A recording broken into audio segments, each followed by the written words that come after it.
Hello बच्चों, मेरा नाम है अभिनव पाठक और मैं लेकर आया हूं आपके पास क्लास 10th का अगला वन शॉट जिसका नाम है निर्देशांक ज्यामिति। ठीक, चैप्टर नंबर अपना 7 है, कोऑर्डिनेट ज्योमेट्री। वैसे 9th में आपने इसका बेसिक पार्ट पढ़ा हुआ है कि निर्देशांक ज्यामिति होती क्या है। एक्स वाई अक्षों के बारे में आपने वहां पर जाना था, कार्तीय तल के बारे में जाना था या निर्देशांक तल के बारे में जाना था।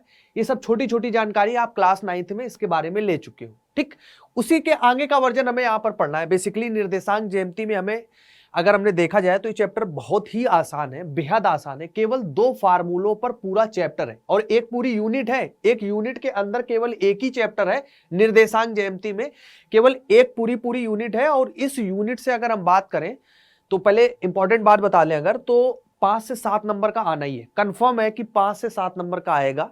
वो पेपर सेट करने वाले पे डिपेंड करेगा। हो सकता है किसी सेट में 7 नंबर का आ जाए, किसी में 5 का आ जाए, किसी में 6 का आ जाए। 5 नंबर का तो कम से कम आपको मिनिमम मिलेगा ही इस चैप्टर से। और बेहद आसान है, सिर्फ फार्मूले पर क्वेश्चन आते हैं। 2 ही टॉपिक है अगर हम बेसिक सी बात करें। पहला टॉपिक जो हमने यहाँ पे लिख रखा है निर्देशांक ज्यामिति, ये क्लास 9th का, इसको हल्का सा रिवाइज कर लेंगे। ये 9th क्लास का है, इसको हल्का सा रिवाइज कर लेंगे ताकि थोड़ा रिदम में आ जाए, हम लोग समझ लें कि अच्छा क्या हो रहा था निर्देशांक ज्यामिति में, क्या पीछे चीजें चल रही थी। उसी के अकॉर्डिंग फिर हमारे पास 2 चीजें हैं जो क्लास 10th में हमारे पास दी गई। पहली तो दूरी सूत्र है और दूसरा विभाजन सूत्र है। मतलब 2 फार्मूले, सूत्र लिखा ही दिख रहा है सामने, मतलब कि 2 ही बेसिक से फार्मूले हैं। इन्हीं दोनों फार्मूले पर पूरी प्रश्नावली डिपेंड है। इस पे 7.1, इस पे 7.2, 2 ही प्रश्नावली है। इन्हीं दोनों प्रश्नावली का आज हम लोग हल देखेंगे। दोनों को हम अच्छे से, ये 7.1 है, दोनों को हम अच्छे से कंप्लीट कर लेंगे, प्रॉपर रिवाइज कर लेंगे ताकि किसी प्रकार के कोई डाउट ना रहे। मैं आशा कर रहा हूं कि मैं जो भी पिछले वन शॉट आपको दे रहा हूं वो आप टाइम टू टाइम कंप्लीट कर रहे हैं और प्रॉपर कंप्लीट कर रहे हैं। मैंने कुछ बच्चों के कमेंट भी पढ़ता हूं, जब क्लास के बाद मैं जरूर सबके कमेंट पढ़ता हूं। आप क्लास चलते टाइम बीच में कमेंट ना करिए, कोई दिक्कत नहीं, क्योंकि क्लास वैसे भी रिकॉर्डेड जाती है आपके पास। बृहस्पति को हम लोग लाइव मिलते ही हैं, तो वहां पर आप हमसे पूछ ही सकते हैं, मैं बताता भी हूं आप लोगों को सारी चीजें। तो आप जो लेक्चर लिया करिए, जब लेक्चर लेते टाइम ये चीज ध्यान में रखा करिए कि आपको क्या करना है कि आप बीच में कमेंट ना करें। आप जब लेक्चर कंप्लीट हो जाए, प्रॉपर लेक्चर जब आप देख लें, तब अपनी बात आप वहां पे लिखें कि आपको कैसा लगा वन शॉट, या फिर कोई समस्या है तो आप वो लाइव में आके पूछ ले तो वहां पे बता देंगे। क्लास के बाद जरूर कमेंट करके बताया करो कि कैसा लगा था आपको वन शॉट या कैसा था। काफी बच्चे कमेंट करते हैं, मैंने पढ़ा भी था, काफी बच्चे मैंने अच्छा देखा, उसमें फीडबैक सभी का बहुत अच्छा मुझे मिला है कि सभी को अच्छा लग रहा है वन शॉट, पढ़ने में मजा आ रहा है सभी लोगों को। काफी बच्चों को मैंने चेक किया था। कुछ पिछला वन शॉट जो हम लोगों ने समांतर श्रेणी का आपको दिया था, उसमें कुछ बच्चों का कमेंट था कि सर सांख्यिकी का भी करा दीजिए, या कोई 6 चैप्टर का बोल रहा था। अलग अलग चैप्टर के सबके बच्चों की मांग है कि सर इस चैप्टर का करा दो, इस चैप्टर करा दो। मैं सभी की समस्या सुन रहा हूँ, मैं तो सारे ही कराऊंगा यार, उसके लिए क्यों परेशान होते हो कि सर ये पहले ये करा दीजिए, पहले वो करा दीजिए। आने तो सारे ही हैं। ठीक, एक बात दिमाग में डाल लो, हम लोग इस वजह से नहीं लड़ाई यहाँ कर रहे हैं कि 50-60 नंबर चाहिए या 70 नंबर हमें चाहिए। ठीक है, हम पास होने के लिए लड़ाई नहीं कर रहे हैं यहाँ पे। वो तो आखिरी टाइम में महीने भर में हम पास करा दें, आपको पास ही कराना हो। पास कराने की लड़ाई यहाँ नहीं लड़ी जा रही यार, ये बात थोड़ी दिमाग में डाल लो अपने अभी से कि हम लोग ये पास कराने की लड़ाई नहीं चल रही कि सर वो स्टैटिक्स का करा दो, सांख्यिकी वाला स्कोरिंग चैप्टर होता है, स्कोर कर लेंगे। यार स्कोरिंग होता है तो क्या मतलब हमें उतने ही नंबर लाने हैं, सिर्फ स्कोर करना है। हमें स्कोर करने की लड़ाई यहाँ बात ही नहीं हो रही यार। हम उस पॉइंट ऑफ व्यू से आप क्यों सोच रहे हो कि हमें स्कोर करना है, हमें फोड़ना है एग्जाम। हमें क्या समझ रहे हो, हमें 90+ स्कोर करना ही है। कोई बच्चा हो, XYZ कोई हो, 90+ स्कोर करना ही है, उसके बिना कोई ऑप्शन ही नहीं है। इतना आसान चैप्टर्स, इतने आसान, जितना आप पीछे के 10th के जो बच्चे पास आउट होके निकले हैं उनके पास सिलेबस भी ज्यादा हुआ करता था।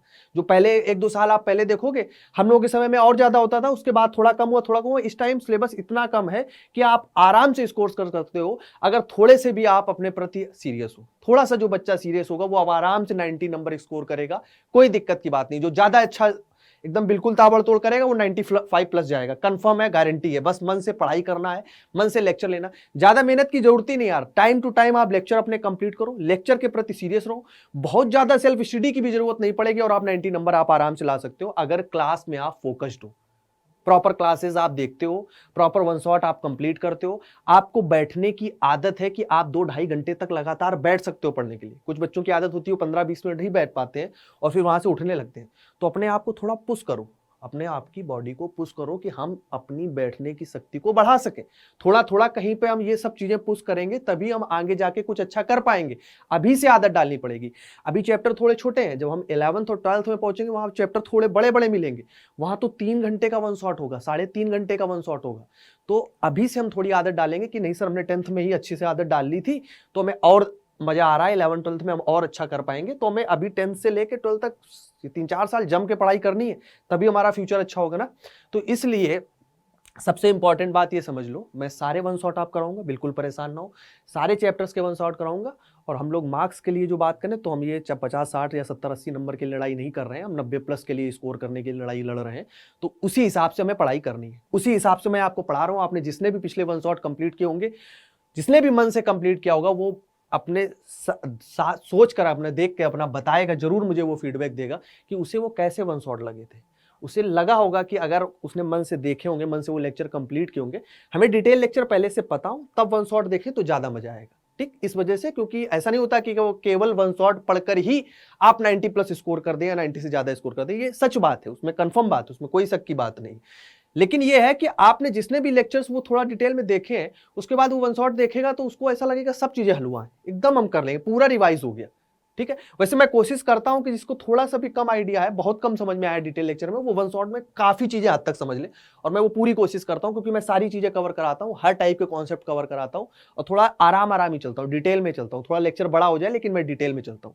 तो ये बेसिक से मैं आपको बात बताना चाह रहा था कि आप उसके लिए परेशान ना हो कि सर इस चैप्टर का करा दो। मैं सारे चैप्टर का कराऊंगा। अभी कोऑर्डिनेट ज्योमेट्री है, अभी मुझे सबके कराने, मुझे भी पता है कि अभी त्रिभुज का नहीं हुआ, बीच में त्रिभुज छूट रहा है, लेकिन वो त्रिभुज के, वृत्त के, वो सब एक साथ आएंगे तो उसी कॉम्बिनेशन में ज्योमेट्री वाला पार्ट चलेगा तो थोड़ा मजा आएगा। ठीक, फिर स्टैटिक्स का भी आएगा, प्रोबेबिलिटी का भी आएगा, और अभी एक बीच में उधर वो भी रह गया है एप्लीकेशन ऑफ ट्रिग्नोमेट्री की, कि हमारे पास त्रिकोणमिति के अनुप्रयोग का जो चैप्टर रहेगा वो भी करना है अभी। 9th नंबर है ना चैप्टर से, उसका करना है। तो इसके बाद कोशिश करेंगे, हो सकता है वही मैं आपको करा दूं। तो मैं उस हिसाब से कराऊंगा जिससे आपको कोई दिक्कत ना हो, आपको कोई परेशानी ना हो। पीछे के सारे चैप्टर हम लोग कवरी कर लाए, जो बेसिक उधर से हमारे पास द्विघात समीकरण का था, 2 चर वाले रैखिक समीकरण थे, बहुपद थे, और वास्तविक संख्याओं वगैरह उधर हम लोग कंप्लीट कर लिए। तो इसी प्रकार चलेंगे, सारी चीजें कंप्लीट करेंगे, बिल्कुल आपको परेशान होने की जरूरत नहीं। हम लोग प्रॉपर चलेंगे, अच्छे से तैयारी करेंगे। बस ये संकल्प ले लेना है कि हम लोग लड़ाई जो लड़ रहे हैं वो 90+ की लड़ रहे हैं। ठीक है, 50-60 वालों का कोई काम नहीं है। ठीक है ना, तो वो उस काम उस हिसाब से पढ़ाई करनी है, उस हिसाब से हमें स्कोर करना है। बाकी किसी को डाउट हुआ करे, कोई समस्या हो करे, वो आप लाइव में आके हमसे पूछ लिया करो। बृहस्पति को हम तो लाइव मिलते ही, तो फिर वहां अगर आप कोई समस्या हो, वहां पे मैं आपको रिप्लाई करूंगा, सामने होऊंगा, टेस्ट होता है आपका। आते हैं काफी बच्चे, अच्छे आंसर्स देते हैं, अच्छा लगता है, और काफी अच्छा लगता है कि कोई भी दिक्कत हो तो आप वहां पे हमसे पूछ सकते हो, वहां मैं आपको तुरंत रिप्लाई इंस्टेंट करूंगा जो भी समस्या होगी। ठीक है, चलते हैं फिर स्टार्ट करते हैं। पहले बात करेंगे हल्की सी 9th की तरफ चलते हैं, थोड़ी सी बात करेंगे, ज्यादा नहीं। मानते हैं कि बहुत बच्चों को होशियार है, उन्हें आता भी होगा, लेकिन हल्का सा रिवाइज करेंगे। अगर किसी को आता है तो थोड़ा फास्ट करके वो देख ले, फिर आगे हम चलेंगे। ठीक, थोड़ा सा निर्देशांक ज्यामिति के बारे में समझ लेते हैं कि क्या है एक्स वाई अक्ष, कैसे निर्देशांक तल का मतलब क्या है, उस बात को थोड़ा सा समझ लेते हैं, फिर आगे हम चलते हैं दूरी सूत्र के साथ। क्योंकि हमारे पास प्रश्नावली जो स्टार्ट है, जो सिलेबस हमारा स्टार्ट है, वो दूरी सूत्र से स्टार्ट है। लेकिन हम थोड़ी सी 9th की तरफ चलते हैं, ध्यान से देखोगे। ठीक, पूरा लेक्चर सबको अच्छे से कंप्लीट करना है, और कोशिश करना है कि हम एक बार में बिना उठे कंप्लीट किया। ठीक, ये नहीं कि हम 15 मिनट घूमाए फिर आके बैठ गए। कोशिश करो, 1-2 बार कोशिश करोगे, होने लगेगा, बैठने की आदत हो जाएगी। एग्जाम में भी बैठना है, मैंने बताया था आपको, तो धीरे धीरे आदतें हो जाएंगी, परेशान होने की जरूरत नहीं है। पानी ले लो, मैं खुद जब आपको पढ़ाने आता हूँ मैं पानी जरूर लेके आता हूँ, और बीच बीच में मैं पीता भी रहता हूँ। तो पानी यानी पीते रहो आराम से, उसकी कोई दिक्कत नहीं। खा पी के बैठो, नाश्ता कर लो, ब्रेकफास्ट कर लो, सब कुछ आराम से करके बैठो, लेकिन फिर प्रॉपर देखो, बीच में डिस्टर्बेंस ना लो, एकदम शांति से देखो, प्रॉपर मन से देखो। तो खुद पूरा चैप्टर ना रिवाइज हो जाए तो मुझे बताना कि सर नहीं रिवाइज नहीं हुआ, फिर भी समझ नहीं है, तो फिर मेरी गलती है। ठीक है, याद रखना। स्टार्ट करें फिर। ठीक है, फिर आशा करते हैं आ गए होंगे सारे। टाइम कोशिश किया करो कि जब लेक्चर प्रीमियम हुआ करे तभी देखा करो, नहीं तो आप बाद में जब टाइम मिले कोई दिक्कत नहीं। जब आप अगर उस टाइम फ्री नहीं, जिस टाइम प्रीमियम हुआ यूट्यूब पर, तो आप बाद में देख सकते हो, उसकी कोई दिक्कत की बात नहीं। टाइम होता है आराम से, जब आप फ्री हो, जब आपको लगे कि नहीं मेरे पास 2 घंटे है, 2 घंटे का शेड्यूल लेके बैठा करो। 2 घंटे के अंदर ही हो जाएगा, 1.5 घंटे तक हमारा लेक्चर कंप्लीट हो जाता है। तो 2 घंटे का शेड्यूल लेके आराम से बैठा करो और पूरा लेक्चर कंप्लीट कर लिया करो। ठीक है, संडे को फ्री रहते हो तो संडे को कर लिया करो, कोई दिक्कत नहीं। जो पिछले वन शॉट जिसने नहीं किए वो जरूर करे, पिछले वन शॉट बेहद इंपॉर्टेंट है, बहुत प्रॉपर बने हुए वन शॉट है, बहुत प्यारे वन शॉट बनाए हुए मैंने सारे। ठीक है, चलते हैं फिर निर्देशांक ज्यामिति की ओर। निर्देशांक ज्यामिति में अगर हम बात करें, अभी तक निर्देशांक ज्यामिति का मतलब क्या, कोऑर्डिनेट ज्योमेट्री का मतलब क्या है। कोऑर्डिनेट ज्योमेट्री का बेसिक जो यूज है हमारे पास, वो हमारे पास है किसी बिंदु की स्थिति का निर्धारण करना। निर्धारण करना मतलब उसकी बिंदु की स्थिति को बताना, या किस प्रकार से उस बिंदु की स्थिति को हम निरूपित करते हैं, किसी लोकेशन को बताना। जैसे कि आप छोटी सी एक बात बताऊं मैं जनरल लाइफ में, आप जैसे क्लास में बैठे हो, क्लास में मान लो चेयर्स लगी होती है, ऐसे आगे हमारे पास बेंच लगी होती है, बेंच होती है, बैठने के लिए चेयर होती है। तो मान लो आप थर्ड नंबर वाली, तीसरे नंबर वाली आपने जो बेंच लगी उस पर बैठे, और उसमें भी दूसरे स्थान पे बैठे। नहीं ऐसे होता है कि लंबी वाली होती है एक, इसमें 1 2 3 बैठ गए, फिर 1 2 3 बैठ गए, फिर 1 2 3 बैठ गए। तो ऐसे आप मान लिया कि आगे से तीसरे नंबर वाले पे और दूसरे नंबर पे आप बैठे कुछ इस प्रकार से। जैसे ये मान लो बेंचें लगी हैं, यहां से अगर हम बात करें, ये मान लो पहली बेंच, दूसरी, तीसरी, यहां से क्लास टीचर पढ़ा रहा है आपको, तो आप मान लो तीसरी वाली पे इस दूसरे स्थान पर यहां पर बैठे हुए हो। तो एक प्रकार से हम आपकी अगर स्थिति बताना चाहें किसी तल पर, क्लास एक तल है, उस तल पर अगर हम आपकी स्थिति बताना चाहें तो उसको अगर हम एक निर्देशांक के माध्यम से, एक्स वाई निर्देशांक के माध्यम से आपको निरूपित करें आपकी स्थिति को, आपकी लोकेशन को, तो एक प्रकार से वही हमारे पास इस बिंदु का निरूपण होता है कि आपकी हम स्थिति, आप तक हम कैसे पहुंचेंगे, किसी बिंदु तक कैसे पहुंचा जाए, हम आप तक कैसे पहुंचेंगे। या हम किसी क्लास में मान लो हम आपसे पूछने गए कि ये सचिन कहाँ बैठा है क्लास में, तो सचिन किसी ने बताया कि वो 10th के क्लास में आप जाओगे तो थर्ड नंबर की जो आपकी रो नंबर है उसमें सेकेंड नंबर पे बैठा हुआ है। तो ये एक प्रकार से क्या हुआ, लोकेशन आपकी बता दी, आपका एड्रेस बता दिया। तो उस बिंदु की एड्रेस, लोकेशन या स्थिति बताने के लिए बेसिकली वो अनुप्रयोग में है, जो बेसिक सी बात हो गई इतनी। फॉर एग्जाम्पल अब हम बात करते हैं अपने निर्देशांक तल की कि क्या होता है, क्या हम करते हैं किसी तल पर जब हम एक क्षैतिज रेखा, एक ऊर्ध्वाधर रेखा, ठीक, क्षैतिज रेखा को हम बोलते हैं एक्स अक्ष, इसको हम बोलते हैं वाई अक्ष, ठीक, ये हमारे पास एक्स अक्ष है, ये वाई अक्ष, ठीक, इसे एक्स अक्ष बोलते हैं, इसे वाई अक्ष बोलते हैं। और जो ये क्षैतिज और ऊर्ध्वाधर रेखा जहां पर एक दूसरे को काटती हैं, उस बिंदु को हम लोग मूल बिंदु बोलते हैं। क्या बोलते हैं? मूल बिंदु, ठीक, इसको हम क्या बोलते हैं? मूल बिंदु बोलते हैं। अच्छा, अब मूल बिंदु होता है, इस मूल बिंदु के जो हमारे पास हम निर्देशांक जब भी हम लिखते हैं तो निर्देशांक हम कैसे लिखते हैं? अगर किसी बिंदु के हमें निर्देशांक लिखने हैं तो x, y के रूप में लिखते हैं। जहां x हमारे पास क्या है, x को हम, आपने पढ़ा होगा क्लास 9th में कि x को हम भुज बोलते थे और y को हम कोटि बोलते थे ना, याद है ना? भुज कॉमा कोटि भी इसे बोलते थे, x को भुज बोलते थे और y को हम कोटि बोलते थे। जो मूल बिंदु होता है इस तरफ, मूल बिंदु से x अक्ष के दाएं साइड, मतलब मूल बिंदु से दाएं साइड, तो मूल बिंदु से दाएं साइड के जो पॉइंट होते हैं वो धनात्मक होते हैं, जैसे 1 2 3 4, ये सारे कैसे होते हैं? ये सारे पॉजिटिव मान होते हैं, धनात्मक पूर्णांक होते हैं। मूल बिंदु से बाईं ओर सारे ऋणात्मक पूर्णांक होते हैं, -1 -2 -3, ये कैसे होते हैं? निगेटिव पूर्णांक होते हैं। इसी प्रकार मूल बिंदु से ऊपर की ओर, मतलब वाई अक्ष की ओर, ये ऊपर कैसे होते हैं? धनात्मक होते हैं, ठीक, और नीचे की ओर कैसे होते हैं? नीचे की ओर ऋणात्मक होते हैं। ये कुछ इस प्रकार का हमारे पास सिनेरियो होता है, ये इधर निगेटिव होते हैं और इधर हमारे पास क्या होते हैं? पॉजिटिव होते हैं। ये बात हमें पता है, बेसिक सी बातें इतनी हमें पता है। जब हम ये एक्स वाई अक्ष हम किसी तल पर बना देते हैं, जब किसी तल पर हम ये क्या करते हैं, एक्स अक्ष, ये ऊर्ध्वाधर लाइन और क्षैतिज लाइन बना देते हैं, तो उस तल को हम क्या करते हैं? 4 भागों में विभाजित कर देते हैं। इन्हीं 4 भागों को ही हम क्या बोलते हैं? चतुर्थांश बोलते हैं। कि जब हमने क्या किया, ये एक्स अक्ष और वाई अक्ष बना दी, तो इस तल को, इस तल यहाँ पर क्या है? ये बोर्ड है एक प्रकार से, बोर्ड पर जब हमने बना दी तो इस बोर्ड को इसने क्या किया? 4 भागों में विभक्त कर दिया, जिन्हें हम चतुर्थांश कहते हैं। ये है हमारे पास पहला चतुर्थांश, ये है सेकेंड चतुर्थांश, ठीक, ये हो गया हमारे पास थर्ड, और ये हो गया हमारे पास फोर्थ।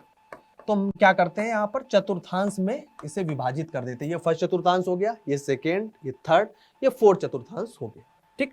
अब कोई पहले चतुर्थांश में अगर कोई निर्देशांक है, जैसे हमने बताया था कि तीसरी नंबर वो बेंच में बैठा था और वहां पे उसमें अगर हम तीसरी किधर जा रहे हैं, इधर आगे की तरफ, मतलब तीसरा तो इधर गए थे, और उसमें भी दूसरे नंबर के स्थान पर बैठा था, तो यहाँ पर कोई हमारे पास कौन? सचिन बैठा था। एक प्रकार से दूसरे नंबर वाली यहाँ पे स्थान था और तीसरी नंबर वाली उसकी रो थी, तो एक प्रकार से यहाँ पर बैठा था। तो इस बिंदु के अगर हम निर्देशांक लिखना चाहें कि इस बिंदु के निर्देशांक क्या होंगे, सचिन के लिखते हैं, वो x, y के रूप में लिखते हैं। पहले x निर्देशांक फिर y, तो x में कितना गए? 2, और y में ऊपर के आगे कितना गए थे? 3, तो 2,3 बिंदु के निर्देशांक पर सचिन बैठा था, तो इस बिंदु के निर्देशांक क्या लिखेंगे 2,3। क्यों, और ये प्लस के क्यों रहे, क्योंकि x निर्देशांक भी प्लस है और y निर्देशांक भी प्लस है। तो पहले चतुर्थांश में कोई अगर हमारे पास बिंदु है तो वो प्लस कॉमा प्लस होता है, अगर दूसरे में है तो x तो ऋणात्मक हो गया, x ऋणात्मक हो गया, y धनात्मक है तो माइनस कॉमा प्लस हो गया। ठीक, ऐसे ही x में अगर हम इधर गए तीसरे चतुर्थांश में तो x निगेटिव है और y भी निगेटिव है, इस तरफ जितना भी आएगा कोई भी बिंदु आएगा वो माइनस कॉमा माइनस का ही आएगा, मतलब दोनों निर्देशांक x और y के क्या होंगे, निगेटिव होंगे। ऐसे ही अगर हम चौथे चतुर्थांश में जाते हैं तो x पॉजिटिव है y निगेटिव है तो प्लस माइनस होंगे। ठीक है, तो ये बेसिक सी बात हो गई हमारे पास एक्स वाई अक्षों के बारे में। इसे जब एक्स वाई अक्ष को ही एक प्रकार से आप कार्तीय तल भी बोलते हैं, कार्तीय तल अगर कहीं लिखा मिल जाए तो वो जो हम एक्स वाई अक्ष बनाते हैं ना किसी तल पर, तो इसी एक्स अक्ष वाई अक्ष को जब हम इन संख्याओं के रूप में किसी निर्देशांक को एक्स कॉमा वाई के रूप में निरूपित कर रहे होते, एक प्रकार से वही हमारे पास कार्तीय तल का भी निरूपण कहलाता है, उसी की हम बात करते हैं। ठीक है, बाकी हमारे पास बेसिक सी यही बात हो गई कि एक्स निर्देशांक पहले वाई बाद में, ये भुज होती है, ये कोटि होती है, कौन से चतुर्थांश में कौन धनात्मक होता है कौन ऋणात्मक होता है, ये सब छोटी छोटी सी बातें। वैसे ये सब चीजें मैक्सिमम लोगों को मुझे आशा है कि आता ही होगा, पता होगा, बाकी कोई बात नहीं, अगर नहीं आता है तो अभी से समझ लीजिए। ठीक है, अगर बेसिक थोड़ा सा भूल भी गए तो भी रिवाइज हो जाएगा। अब चलते हैं अपने सीधे डायरेक्ट अपने टॉपिक की ओर। जो हमारे पास पहला टॉपिक है, जो 10th का जहां से हमारे पास सिलेबस स्टार्ट होता है, पहला टॉपिक है दूरी सूत्र। कुछ नहीं है दूरी सूत्र में, डायरेक्ट फार्मूला है, उसी के फार्मूले का उपयोग करके हमें क्वेश्चन सॉल्व करने हैं। दूरी सूत्र का मतलब यह है कि किसी दो बिंदुओं के बीच की दूरी ज्ञात करना। जैसे हमने एक निर्देशांक ये लिखा था, एक कहीं और लिख ले, मान लो यहाँ पे लिख लिया -2,0, फिर इसके बीच की हम कह दें कि दूरी निकालो, यहां से यहां तक की दूरी क्या होगी, तो उस दूरी की हम बात करेंगे। उसके लिए डायरेक्टली हमारे पास फार्मूला है, उसी का हम उपयोग करेंगे। जैसे कि फॉर एग्जांपल मान लो कि एक बिंदु हमारे पास कोई P है, इससे कुछ दूरी पर एक बिंदु हमारे पास Q है। P बिंदु के निर्देशांक मान लें अगर कि x1, y1 है और Q बिंदु के निर्देशांक x2, y2 है। अगर हम Q बिंदु के निर्देशांक x2, y2 मान लें, अगर हमें ये P से Q तक की दूरी ज्ञात करनी, दो बिंदु है, कोई P बिंदु है कोई Q बिंदु है, तो P और Q की अगर हमें दूरी ज्ञात करनी है, PQ अगर हमें ज्ञात करना है, तो कुछ नहीं, इसका डायरेक्टली फार्मूला है, पूरे के ऊपर वर्गमूल होता है।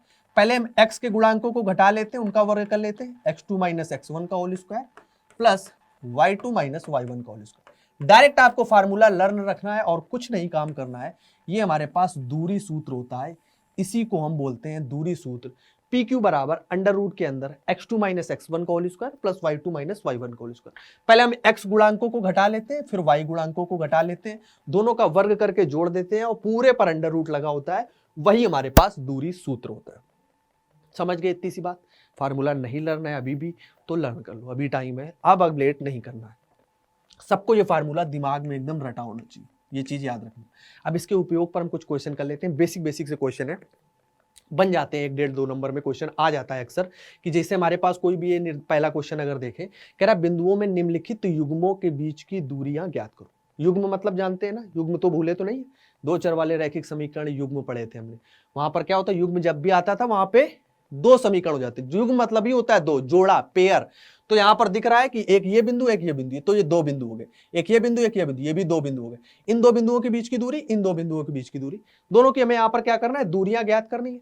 निर्देशांक तुम्हें दिए गए, दूरी सूत्र तुम्हें फार्मूला पता ही है, फार्मूला लगाओ सीधे आंसर पाओ। पहले वाले को मान लो अगर हमें करना है, पहला वाला सॉल्व करते हैं।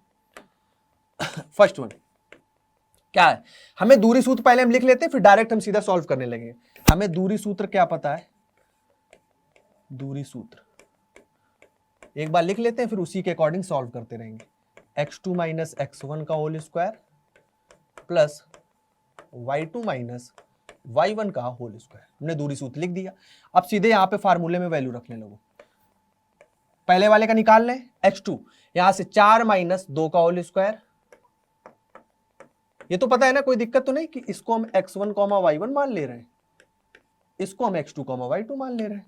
इसमें तो कोई समस्या नहीं किसी को कि अगर हम इसको x1, y1 मान ले और इसको x2, y2 मान ले, इसमें तो कोई दिक्कत नहीं। ये तो पता ही है कि पहले x निर्देशांक फिर y, इसको भी आप x1, y1, इसको x2, y2 मान सकते हो, उससे कोई समस्या नहीं।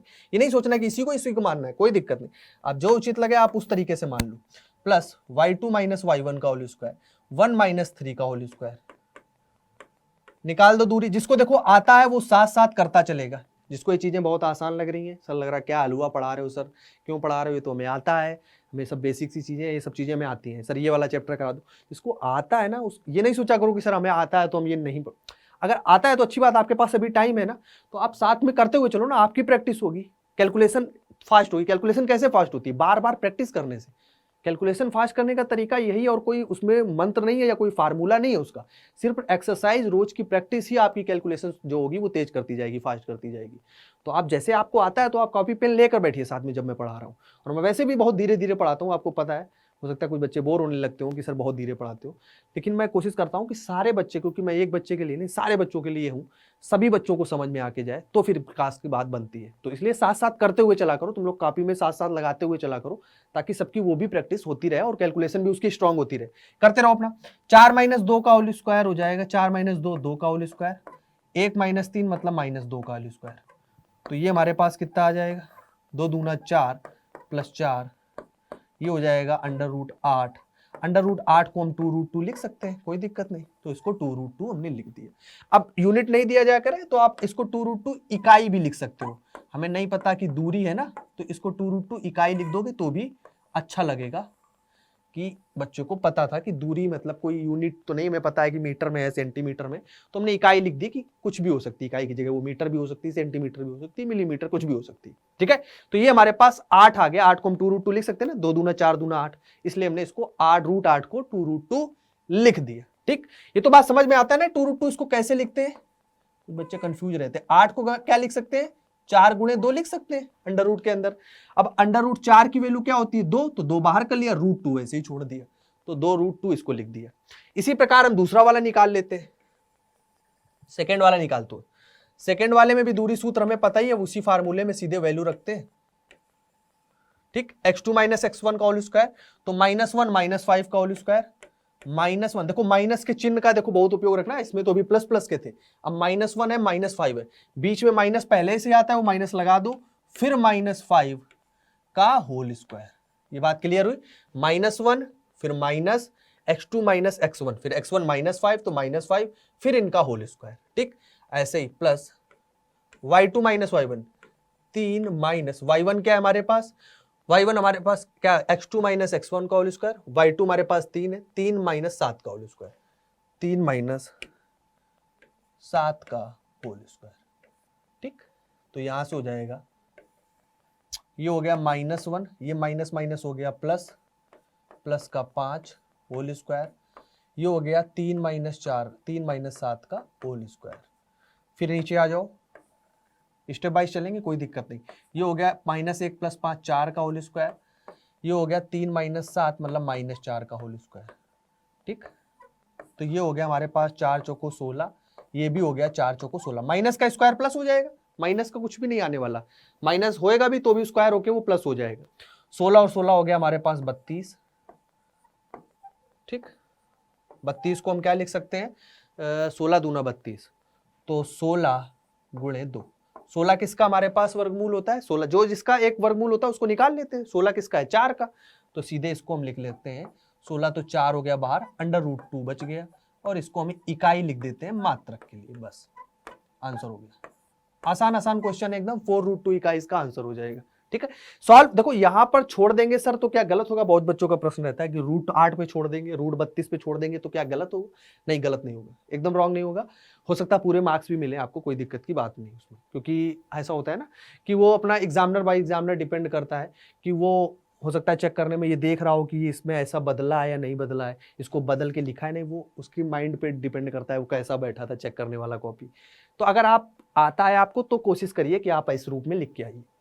अगर आपको बहुत दिक्कत है, आपको लग रहा है कि हम गलत ना लिख दें आंसर, हमें नहीं समझ में आ रहा है, वैसे गलत नहीं लिखोगे, आपको पता होगा कि इसको 4 गुणे 2 लिख सकते हैं या 16 गुणे 2 लिख सकते हैं, तो 16 किसका बाहर कर लेंगे, तो आप कोई दिक्कत नहीं, वहीं पे छोड़ देना, ज़्यादा जल्दबाजी नहीं करना।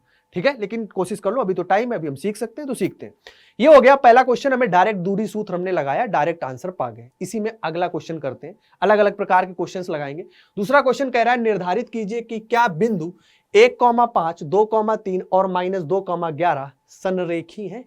संरेखी का कॉन्सेप्ट वैसे हम लोग पहले भी पढ़ चुके हैं। संरेखी का मतलब क्या होता है कि ये तीनों बिंदु एक ही रेखा पर हैं। क्या तीन बिंदु हमें ये दिए गए, मान लो 1,5 है, ये हमारे पास 2,3 है, ये -2,11 है माइनस का, ठीक, दोनों तीनों माइनस के हैं, हाँ ठीक है, -2, -11, तीन बिंदु हमें दिए गए और कह रहा है संरेखी। संरेखी मतलब है एक ही रेखा पर है।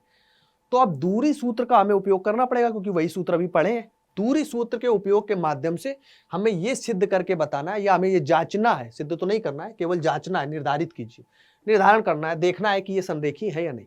संरेखी का एक छोटा सा कॉन्सेप्ट समझ लेते हैं। अच्छा बात समझो, संरेखी का मतलब क्या है। अगर एक ही रेखा पर ये बिंदु होंगे, तो अगर इसको हम बिंदु ए दे दें, इसको बिंदु हम बी दे दें, इसको बिंदु सी दे दें, तो अगर हम ए बी को, ये ए बी है जो, इतनी दूरी को इतनी दूरी से जोड़ें, ए बी और बी सी को जोड़ें, तो क्या ये ए सी के बराबर नहीं होगी, ए और सी के, क्योंकि एक ही रेखा पर है। मान लो ए से सी तक की जो डिस्टेंस थी वो 5 किलोमीटर है, ठीक, और ए से बी तक की 3 थी और बी से सी तक की 2 थी, तो अभी तो ये 5 मतलब हो जाएगी। अगर ये 3 और 2 थी तो टोटल ए सी 5 होगी, सीधी सी बात ये 3 है, ये 2 है, तो ए से सी तक की कितनी होगी, ये 3, ये 2, तो टोटल कितनी हो गई, 5। तो इसी प्रकार मैं लिख रहा हूं कि अगर ए बी को हम बी सी से जोड़ेंगे तो ये ए सी के बराबर आनी चाहिए, अगर ये संरेखी है।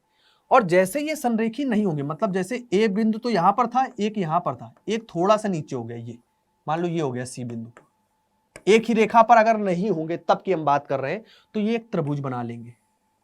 हमेशा यही होता है कि जब तीन बिंदु संरेख नहीं होते हैं तो वो त्रिभुज बनाते हैं। संरेख में ही त्रिभुज नहीं बनता है, क्योंकि सीधी रेखा पर कभी त्रिभुज नहीं बन सकता, और तीन भुजाओं से घिरी आकृति को त्रिभुज कहते हैं। तो ए बी के बाद सी अगर कहीं दूसरी जगह बिंदु है तो वो त्रिभुज बना लेंगे। और 9th में हमने एक प्रमेय पढ़ी थी त्रिभुज के बारे में। क्या प्रमेय पढ़ी थी कि अगर हम त्रिभुज की दो भुजाओं का योग करते हैं, ए बी और बी सी को जोड़ते हैं, ठीक, ए बी और बी सी को जोड़ेंगे तो इनका योग सदैव अधिक होता है, किससे, इस तीसरी वाली भुजा से। ए सी से हमेशा क्या होता है, अधिक होता है।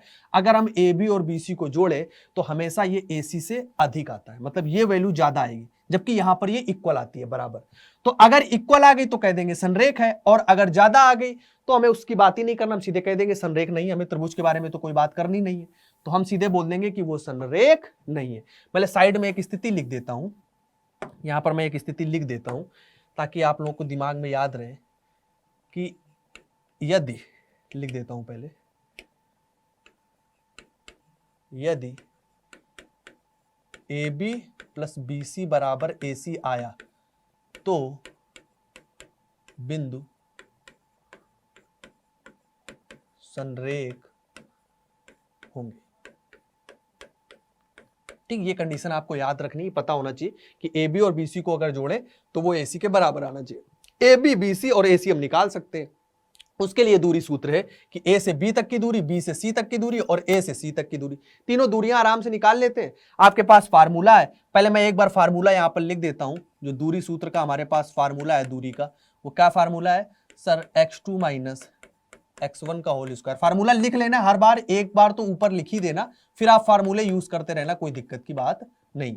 अब इसी फार्मूले का हम उपयोग कर लेते हैं। मान लो पहले हम ए बी निकाल लें, ए बी निकाल लें अंडर रूट के अंदर, ए बी निकाल लें तो x2 माइनस x1, 2 माइनस 1 का होल स्क्वायर, 2 माइनस 1 का होल स्क्वायर, 3 माइनस 5 का होल स्क्वायर, 3 माइनस 5 का होल स्क्वायर, तो क्या आ जाएगा अंडर रूट के अंदर 2 माइनस 1 का होल स्क्वायर, 1 का स्क्वायर, 3 माइनस 4 का होल स्क्वायर मतलब 2 का स्क्वायर, मतलब -2 होगा, वैसे -2 कर लो भाई, वो भी 4 ही आएगा, -2 का होल स्क्वायर, तो ये आ गया हमारे पास 1 + 4 मतलब कि आ गया अंडर रूट 5। ठीक, ऐसे ही हम निकाल लेते हैं BC, दूरी BC निकालते हैं, B से C तक की दूरी निकाल लें, B से C, तो -2 -2 -2 -2 का होल स्क्वायर प्लस -11 -3 -11 -3 का होल स्क्वायर, BC निकाल लें, तो ये कितना हो जाएगा, -2 -2 मतलब -4 का होल स्क्वायर प्लस -3 -11 मतलब कि -14 का होल स्क्वायर। ठीक, तो ये कितना आ जाएगा, ये आ जाएगा अंडर रूट, -4 का स्क्वायर क्या हो जाएगा 16, कोई दिक्कत नहीं। 14 का स्क्वायर कितना होता है याद है ना, 196, ठीक है, याद रखो ये स्क्वायर, क्योंकि कैलकुलेशन में काम आएंगे कि क्या होते हैं स्क्वायर। इनको एक जगह लिखो बार बार और याद कर लो। 16 का ये हो गया, 16 और 196 कितना हो गया हमारे पास, 6 और 6 12 और 9 1 10 11 1 1 2 212। बड़ा गंदा सा आ रहा है। अंडर रूट 212 को किसी में तोड़ सकते हैं, चलो छोड़ो, क्या ही तोड़ना, देखा जाएगा आगे। फिर ए और सी निकाल लो, गंदे गंदे से आ रहे हैं यार, क्या करोगे, चलो जो आ रहे हैं वो आ रहे हैं।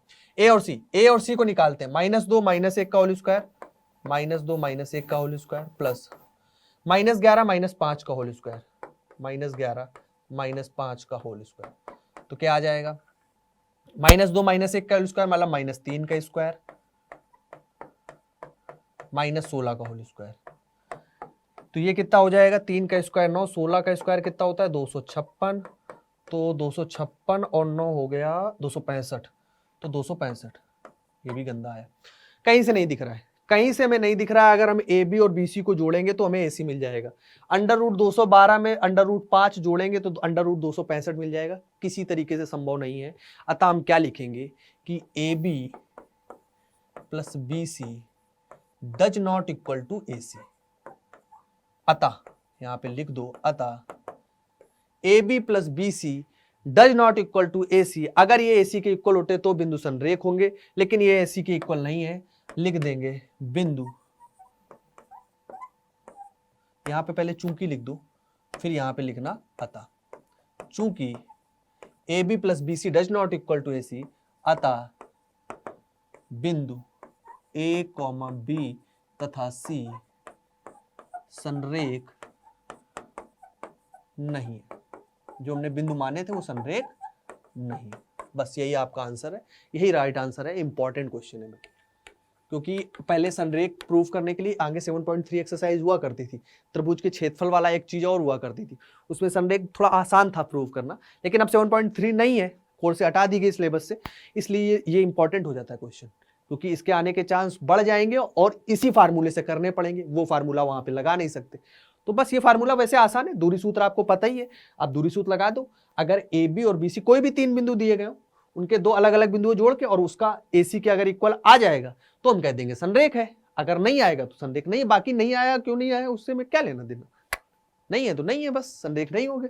हमें जितना भी पूछा गया उतना हम याद रखते, बाकी चीजें फिर आगे धीरे धीरे सीखेंगे जब चीजें जरूरत पड़ेंगी। अभी तो हमें इतना ही याद रखना है तो इतना याद रखते। ठीक है, यहां तक बात सबको क्लियर कि बिंदु संरेख नहीं है क्योंकि यहां पर दूरियां बराबर नहीं आई हैं। अब चलते हैं अगले टाइप के क्वेश्चन पे। अगला क्वेश्चन देखो दूरी पर ही आधारित है, इस पे 2-3 प्रकार 2 क्वेश्चन तो बनते ही हैं। इसमें कहा इसने त्रिभुज पर कि जांच कीजिए क्या बिंदु ये समबाहु त्रिभुज के शीर्ष है, समद्विबाहु के। क्वेश्चन एक और बनता है समबाहु त्रिभुज के शीर्ष है, क्वेश्चन बनता है वर्ग के शीर्ष है, आयत के शीर्ष है।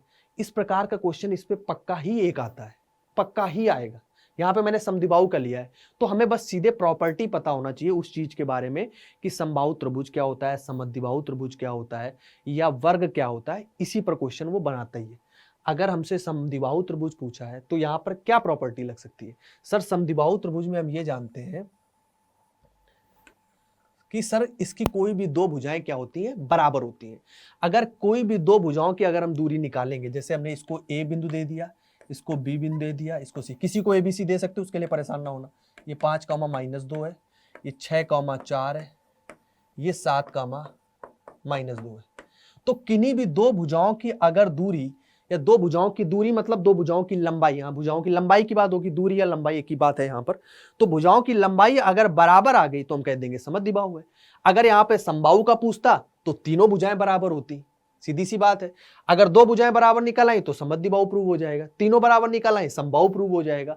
वर्ग है मतलब कि क्या होगी, चारों दूरियां समान होगी, चारों कोने से अगर हम एक इसकी दूरी निकालें या इसकी निकालें या इसकी निकालें या इसकी, तो भी दूरी समान होगी। तो हर जगह हमें लगाना दूरी सूत्र ही है, और ये हमें प्रॉपर्टी पता होना चाहिए कि समबाहु क्या कहता है, समद्विबाहु क्या कहता है और वर्ग हमारे पास क्या कहता है। इन्हीं 3-4 क्वेश्चन में एक क्वेश्चन फंस जाता है और पक्का ही फंस जाता है। ठीक है, तो यहां पर समद्विबाहु की बात हम कर रहे हैं, बाकी आप समझ गए हो कि कैसे बाकी के करने। तो हम निकाल लेते हैं, मान लो हमने AB और BC निकालते हैं, फिर AC भी निकाल लेंगे। अगर आ गई बराबर तो ठीक है, नहीं आई तो बोल देंगे। वैसे जांच करना है हमें, कोई दिक्कत की बात नहीं। पहले हम निकाल लेते हैं, AB की दूरी निकालते हैं, दूरी सीधा लिखते हैं। दूरी का पहले मैं सूत्र लिख देता हूं, क्योंकि सूत्र लिखना इंपॉर्टेंट है। जब भी क्वेश्चन सॉल्व करोगे एक बार सूत्र जरूर लिख दोगे, डायरेक्ट कभी भी क्वेश्चन नहीं सॉल्व करना, सूत्र जरूर लिखना। आपने सूत्र लिख दिया। ठीक, अब आप पहले मान लो हमने ए बी दूरी निकालना है। ठीक, दूसरे पेज से करते, ए बी हम निकाल लें।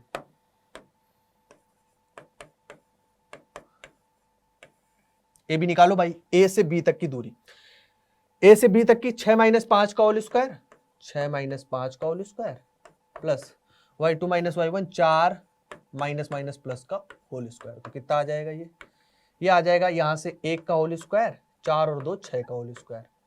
ठीक, 6 से 5 गया 1, तो 1 प्लस 36 मतलब कि आ जाएगा √37। कोई दिक्कत नहीं, √37 दूरी है। इसी प्रकार मान लो हम BC निकालते हैं, पहले ए बी निकाला है, BC निकालते हैं। BC अगर निकालनी है, B से C तक की लंबाई हम निकाल लें, तो 7 माइनस 6 का होल स्क्वायर, 7 माइनस 6 का होल स्क्वायर प्लस -2 माइनस 4 का होल स्क्वायर, -2 और -4 का होल स्क्वायर।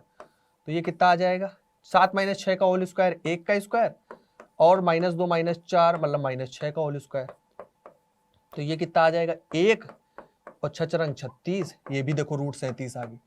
बस यहीं से छोड़ दो, क्यों एसीएम से ये निकाले, बस यहीं से प्रूव हो गया, यहीं से जांच हो गई कि ए बी जो है वो बराबर है BC के। ए बी जो दूरी है वो BC दूरी के बराबर है, अतः त्रिभुज समद्विबाहु त्रिभुज है।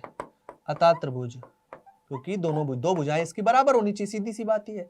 अतः त्रिभुज, कौन सा त्रिभुज हमसे पूछा गया था, समद्विबाहु। अतः त्रिभुज समद्विबाहु त्रिभुज है।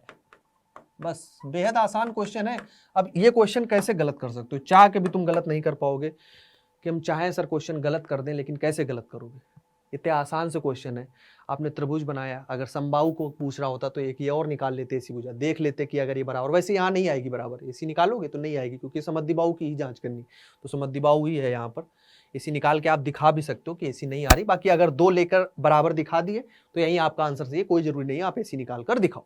तो यहां तक सबको बात क्लियर है, सबको बात समझ में आ रही है कि किस तरीके से हम दूरी सूत्र का अलग अलग जगह उपयोग कर रहे हैं। एक तो नॉर्मल उपयोग हो गया, अभी तक हमने क्या क्या किया, एक नॉर्मल उपयोग हो गया कि 2 बिंदु दिए जाए, उनके बीच की दूरी पूछ दे। इसके बाद हमने देख लिया कि संरेख वाली कंडीशन भी यूज कर सकते हैं कि अगर 3 बिंदु संरेख है तो 2 भुजाओं की पहले 2 अलग अलग दूरी निकालो, AB और BC की, और अगर वो AC के बराबर आ गई तो हम कह देंगे कि ये संरेख है एक ही रेखा पर। अगर वो बराबर नहीं आई तो वो एक रेखा पर नहीं होंगे, उससे हमें आगे की बात ही नहीं करनी। तीसरा हमने देख लिया किस तरीके से त्रिभुज में अलग अलग समबाहु हो सकता है, समद्विबाहु हो सकता है, वर्ग हो सकता है, आयत में भी हो सकता है, तो अलग अलग रूप में कैसे भी हमारे पास हो सकता है। ठीक, आयत में हमें पता ही कि आमने सामने की भुजाएं बराबर होती, तो ये दूरी निकालोगे और ये वाली दूरी बराबर आएगी, ये दूरी और ये दूरी बराबर आएगी, तो वो आयत को प्रूव करेगा। वर्ग में वो चारों दूरी बराबर आएंगी। ठीक है, अब आगे अगर बात करें अगला उपयोग इसका क्या होगा, अगला बढ़िया क्वेश्चन है ये। अगर कोई अच्छा पेपर बनाता है तो मैक्सिमम चांस रहते हैं कि इस प्रकार का क्वेश्चन तुम्हें मिलेगा। देखो क्या कह रहा है क्वेश्चन, कोई अच्छा एग्जामिनर अगर क्वेश्चन बनाएगा तो इस प्रकार का क्वेश्चन जरूर मिलेगा, बहुत इंपॉर्टेंट।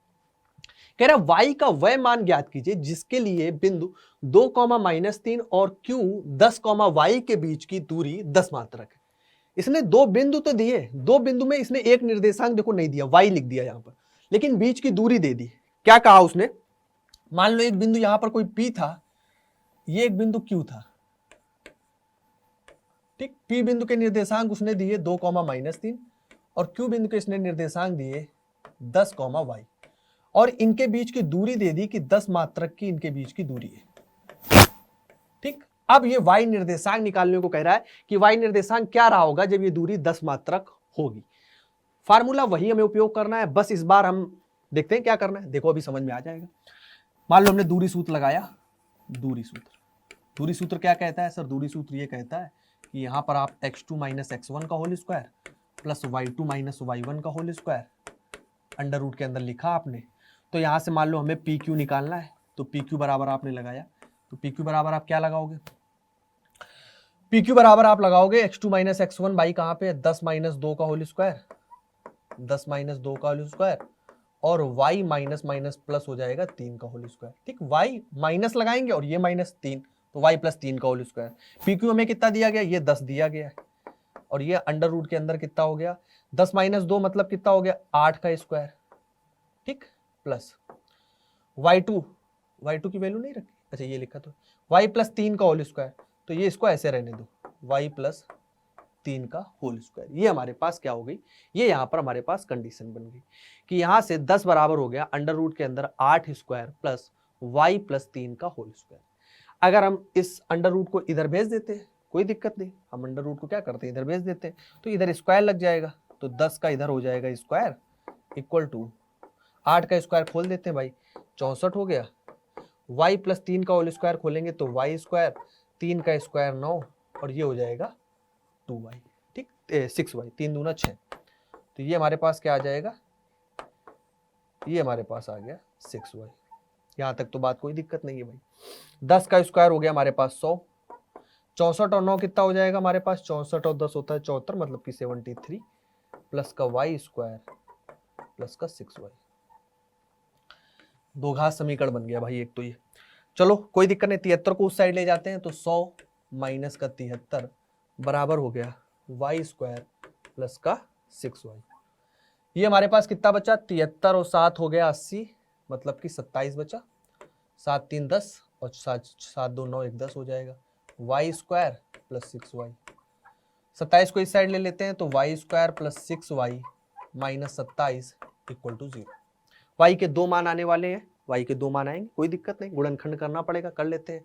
क्या होगा, गुणा करने पर आना चाहिए 27 और जोड़ने पर 6, तो 9 त्रिक 27, 9 से 3 जाएंगे 6 आ जाएगा, तो 9 त्रिक 27 कर लेते हैं भाई, तो 9y माइनस का 3y माइनस का 27 इक्वल टू 0।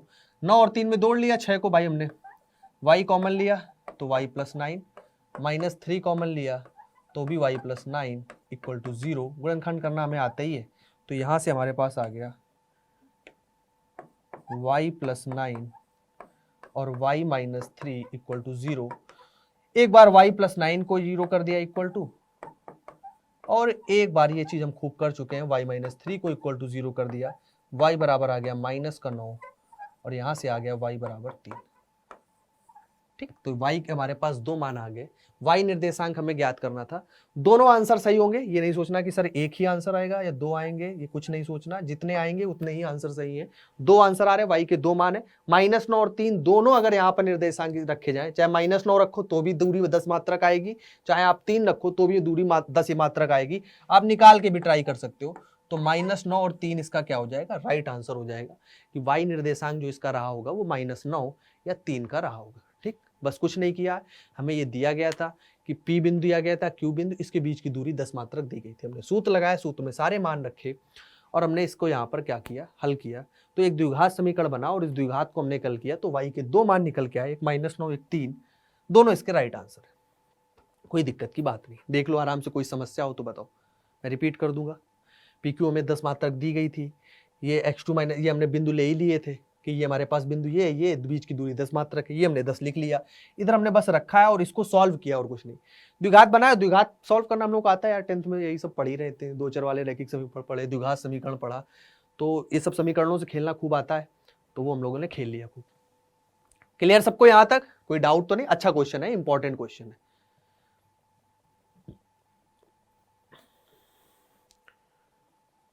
ठीक है, चले अगले क्वेश्चन पे, बहुत अच्छे, चलते हैं अगले क्वेश्चन पे। अगला क्वेश्चन इसी दूरी सूत्र पर और से क्वेश्चन है, उसी में एक बढ़िया क्वेश्चन लिया है, कह रहा है x अक्ष पर वह बिंदु ज्ञात करो जो 2,-5 और -2,9 से समदूरस्थ है।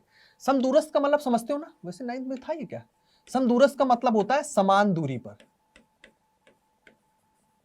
क्या होता है, समान दूरी पर। समदूरस्थ का मतलब होता है समान दूरी पर। समान दूरी का मतलब क्या है कि x अक्ष पर कोई एक ऐसा बिंदु होगा, चाहे इस बिंदु से x अक्ष की दूरी देखो, चाहे इस बिंदु से x अक्ष पर वो दूरी देखो, तो वो समान दूरी होगी दोनों जगह। मतलब कि फॉर एग्जांपल अगर हम देखें, मान लो x अक्ष पर कोई बिंदु है, अच्छा x अक्ष पर एक अगर हमें कोई बिंदु लेना हो तो उस बिंदु के निर्देशांक क्या लेते हैं, ये हमारे पास मान लो x अक्ष है, ये y अक्ष है, कोई बताएगा, इतनी बात लिखेगा कोई कमेंट में कि x अक्ष पर अगर हमें कोई बिंदु मानना हो तो क्या हम निर्देशांक उसके मानते हैं? किसी को आइडिया है? बहुत इंपॉर्टेंट सा टॉपिक है, आसान सा टॉपिक है, आपको पता होना चाहिए कि अगर x अक्ष पर कोई बिंदु है तो उस पर केवल x निर्देशांक की वैल्यू होगी, y निर्देशांक तो 0 होगा, क्योंकि y निर्देशांक तो तब मिलता है जब या ऊपर जा रहे हो या नीचे आ रहे हो, तो y निर्देशांक तो यहाँ पर 0 होगा। तो उसको हम क्या मानते हैं, x, 0। आप x की जगह कुछ भी लिख सकते हो, a, 0, b, 0, c, 0, लेकिन y निर्देशांक हमेशा क्या होगा, उसका 0 होगा अगर हमें x अक्ष पर कोई निर्देशांक मानना है। ये बात हमें पता होनी चाहिए, क्योंकि x अक्ष पर y निर्देशांक प्रत्येक जगह पर 0 होता है। इस जगह पर आप कहीं भी रहो, y कहां मिलता है हमें, जब ऊपर जाओगे थोड़ा या नीचे आओगे। अगर x अक्ष पर आप खड़े हो तो सिंपल है कि वहां पर y की कोई वैल्यू नहीं है, मतलब y की वैल्यू 0 है। तो x अक्ष पर अगर कोई निर्देशांक मानना है तो x, 0। ऐसे ही अगर हमें y अक्ष पर कोई बिंदु मानना है, इधर इधर कहीं भी, ये x अक्ष है, इधर भी मानोगे तो भी वही, वो हो सकता है कि x की वैल्यू निगेटिव हो, उसकी कोई दिक्कत नहीं, लेकिन y यहां पर भी 0 है। यहां पर अगर हमें कोई बिंदु मानना है, पहले हम x लिखते हैं, तो x निर्देशांक यहां पर क्या है, 0, y निर्देशांक यहां पर कुछ होगा, तो इसलिए 0, y मान लो। कहीं कहीं 0, a भी लिखा होता है, या लिख लो 0, a, यहां पर भी लिख सकते हो, या a, 0, कोई दिक्कत की बात नहीं। बस ये चीज हमें याद रखना कि अगर हम x अक्ष पर हैं तो y निर्देशांक 0 है, अगर हम y अक्ष पर हैं तो यहाँ पर x की निर्देशांक की वैल्यू 0 है, क्योंकि x इधर जाने पर मिलेगा या इधर जाने पर, हम तो यहाँ पर हैं मिडल में मतलब कि वहां पर y निर्देशांक जो है वही केवल कुछ ना कुछ वैल्यू होगी, x की कोई वैल्यू नहीं। इस पे 2 ही क्वेश्चन बनते हैं, या तो यहाँ पर y अक्ष लिख कर आएगा या यहाँ पर x अक्ष लिख कर आएगा, बस ये चीज याद रखना। x अक्ष पर बिंदु है तो आप ये बिंदु मानोगे, y अक्ष पर कोई बिंदु है तो ये मानोगे, ठीक। अब कोई बिंदु होंगे, कोई एक ये मान लो, एक ये बिंदु होगा 2, -5, एक कहीं -2, होगा। अभी हम ये नहीं दिखा रहे कि कहां पर होंगे, सिर्फ हमने मान लिया कि ये 2 बिंदु है। तो इससे इसकी दूरी और इससे इसकी दूरी, ये कह रहा है यहां से ये दूरी, यहां से ये दूरी, दोनों दूरियां ये बराबर है, ये बता रहा है। तो अब तुम्हें ये हमें x का मान निकालना होगा, निकाल लेंगे, वो मतलब x बिंदु का निर्देशांक निकालना होगा, निकाल लेंगे। एक तो y बिंदु पता ही है, x बिंदु अभी निकाल के देते, कैसे करना है, रफ एक डायग्राम छोटा सा ले लेते, मान लो इसको भी हटा दो। यहां पे y अक्ष लिखा होगा तो क्या मानोगे, y, 0, x अक्ष लिखा होगा तो क्या मानोगे, x, 0। तो x अक्ष पर हम लिख देते हैं, माना x अक्ष पर कोई बिंदु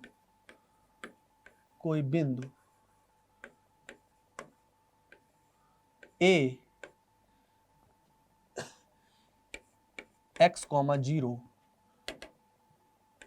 x, 0 है, ठीक, हमने ये मान लिया। माना x अक्ष पर कोई बिंदु a, 0 है, ठीक। ये हमने यहां पे ऐसा किया कि ये एक बिंदु P है हमारे पास और ये एक बिंदु हमारे पास Q है, ठीक। P, Q कौन से बिंदु है, ये बिंदु हमने मान लिए। P बिंदु हमारे पास कौन सा है, 2, -5, और Q बिंदु हमारे पास -2, 9। एक रफ डायग्राम बना लेते हैं, ऐसा बनाओगे तो चलेगा, नहीं भी बनाओगे तो भी चल जाएगा। अब आपको पता है क्या करना है। P बिंदु Q बिंदु है और यहाँ पर कोई बिंदु हमने मान लिया कि A बिंदु है x अक्ष पर, जो x, 0 है, ठीक। ऐसे ही है, कोई ऐसा आपको नहीं करना है कि आप निर्देशांक तल पर निरूपित करके आओ, ऐसी कोई दिक्कत। बोलना ये दूरी जो है ये इस दूरी के बराबर है, यही हमें कह रहा है, यही तो कह रहा है। क्वेश्चन समझ लिया, क्वेश्चन समझना बहुत इंपॉर्टेंट है। कह रहा है x अक्ष पर वह बिंदु ज्ञात करो। हमने x अक्ष पर वो बिंदु कौन सा माना, x, 0। क्यों x, 0 माना, क्योंकि y निर्देशांक उसका 0 होगा x अक्ष पर, और केवल उसमें x निर्देशांक होगा, तो इसलिए हमने x, 0 लिख लिया, जो 2, -5 और -2, 9 से समदूरस्थ है। 2, -5 और -2, 9 से समदूरस्थ है, मतलब यहां से यहां तक की दूरी और यहां से यहां तक की दूरी, ये दूरी आपस में क्या है, बराबर है। बस यही चीज हमें सिद्ध करनी है। दूरी कैसे सिद्ध करेंगे, उसके लिए दूरी सूत्र है, ये दूरी बराबर ये दूरी कर देंगे, आंसर निकाल लेंगे आराम से। यहां पर अगर y अक्ष लिखा होता तो बस इतना चेंज करना, 0, y लिख देना, फिर भी वही करोगे, ये दूरी और ये दूरी बराबर करोगे, y निर्देशांक की वैल्यू निकाल दोगे। x अक्ष लिखा है तो x, 0 लिखेंगे। 2 ही टाइप के क्वेश्चन बनते हैं, एक मैं करा रहा हूं, एक ट्राई करना y, 0 पर। इसी में लिख लेना, इसको y अक्ष पर बिंदु वही रहने देना, आराम से ट्राई कर लेना, कोई दिक्कत की बात नहीं। अब यहाँ पर क्या करना है, हमें दूरी सूत्र लगाना है। मैं दूरी सूत्र एक बार लिख देता हूं। यहाँ पर क्या होता है दूरी सूत्र हमारे पास, √। बार बार लिखते रहना ताकि आप सोते नहीं, नींद में भी कोई आपसे पूछ दे तो भी आप आंसर खट से कर दो कि सर x2 - x1 का whole square plus y2 - y1 का होल स्क्वायर √, के अंदर। और यहाँ से दूरी किसके, अब हमें ये क्वेश्चन में दिया है कि P से A तक की दूरी और Q से A तक की दूरी दोनों बराबर है। PA जो है वो बराबर है QA के, PA जो है वो बराबर है QA की, ये दूरी बराबर है इस दूरी की, बराबर है तो √, के अंदर दूरियां बराबर करो। निर्देशांक आपको पता है, निर्देशांक क्या पता x, -2 का होल स्क्वायर प्लस 0 - -5, तो 0 - -5 मतलब +5 का होल स्क्वायर। QA मतलब यहां से x, -2 का होल स्क्वायर मतलब x माइनस हो जाएगा +2 का होल स्क्वायर, और 0 - 9 का होल स्क्वायर, 0 - 9 का होल स्क्वायर। दोनों तरफ √, है, वर्ग करोगे √, हट जाएगा, लिख देते हैं दोनों ओर वर्ग करने पर दोनों पक्षों में वर्ग करने पर क्या होगा, दोनों तरफ से अंडर रूट हट जाएंगे। ठीक, तो यहां पर क्या बचेगा, x माइनस 2 का होल स्क्वायर, y 0 5 का होल स्क्वायर क्या हो जाएगा 25, ये बचेगा x प्लस 2 का होल स्क्वायर माइनस 9 का स्क्वायर क्या हो जाएगा 81, इसका होल स्क्वायर खोल दो, x स्क्वायर प्लस 4 माइनस का 2x plus 25, x square plus 4 plus का 4x, 2 दूना 4x होगा ना, 2x नहीं, 2ab 4x, यहां भी 4x प्लस का 81, एक्स स्क्वायर से एक्स स्क्वायर उड़ गया, 4x से 4x नहीं उड़ेगा, 4 से 4 उड़ गया, 4x इधर ले जाते हैं, ये इधर ले आते हैं, माइनस 4x बराबर हो जाएगा 81 माइनस 25, तो माइनस 4x क्या हो गया, माइनस का 8x, 81 से 25 भाई कम कर लो, तो 81 से पहले 20 चले गए मान लो, तो 61 बचे हमारे पास, 61 से और 5 चले गए तो 56 बचे।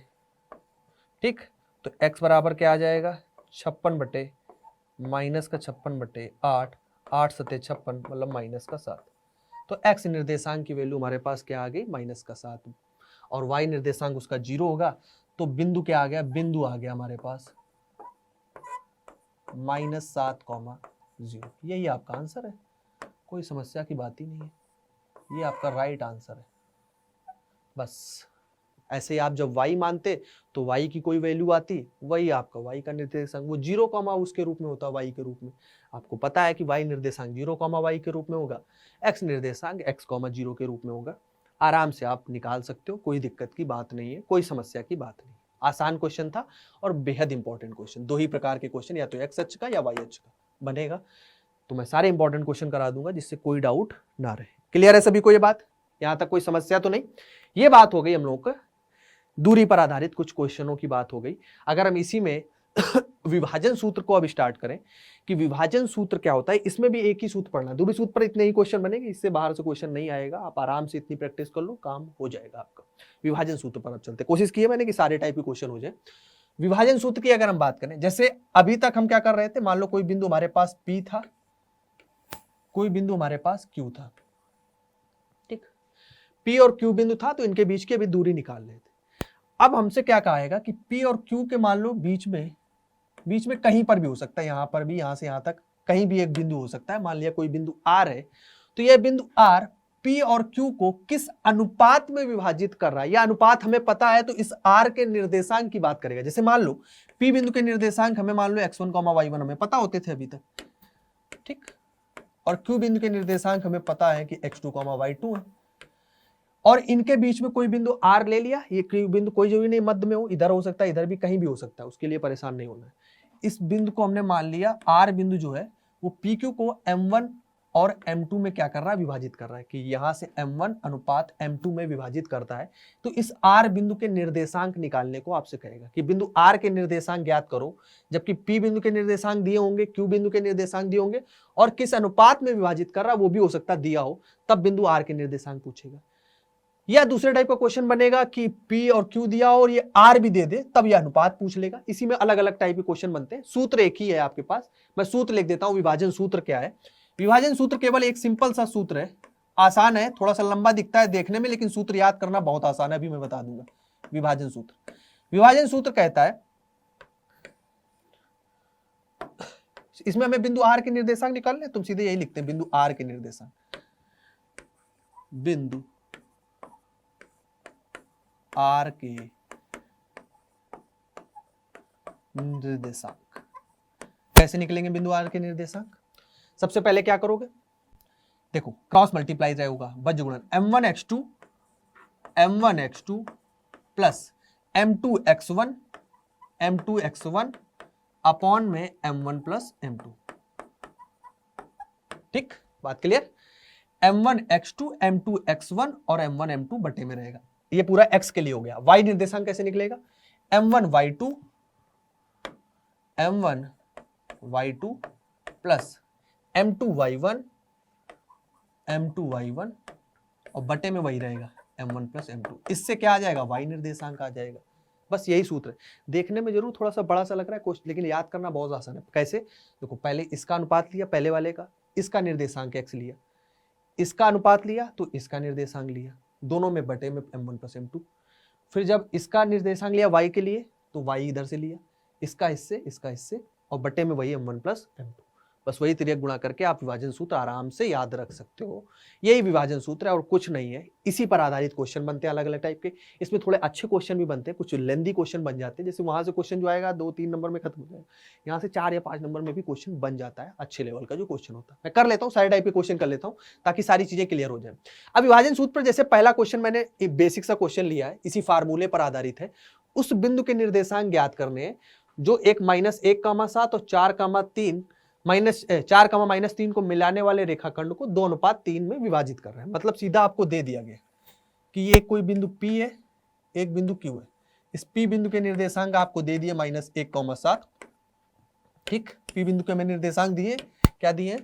-1,7 और Q बिंदु के निर्देशांक दे दिए 4,-3। इन मिलाने वाले बिंदु को कोई एक अनुपात दिया गया कि 2:3 में विभाजित करता है। रेखाखंड को एक 2:3 में विभाजित करने वाला कोई एक बिंदु है। यहाँ पर मान लिया कोई बिंदु है हमारे पास, यहाँ पर ये R। इस रेखाखंड को, इस PQ रेखाखंड को क्या कर रहा है वो, ये 2:3 में विभाजित करता है। तो इस R के हमें निर्देशांक निकालने, यही फार्मूला लगेगा। सीधा दिख रहा है, हमें सारी चीजें दी गई हैं, हमें सीधे फार्मूला निकालना है, मतलब निर्देशांक निकालने। तो बिंदु R के अगर हमें निर्देशांक निकालने हैं तो हम कैसे करेंगे? पहले फार्मूला लिख देते हैं। फार्मूला पहले मैं लिख देता हूं, क्योंकि फार्मूला लिखने से ये फायदा है कि हमें याद रहेगी सारी चीजें। बार बार लिखने से बिंदु R के निर्देशांक कैसे निकलेंगे? फिर से एक बार लिखते हैं, फिर से वैसे ही फार्मूला। m1x2, यहां से क्या होता है? m1x2 plus m2x1 upon m1 plus m2। ये तो हो गया x निर्देशांक। y निर्देशांक के लिए m1y2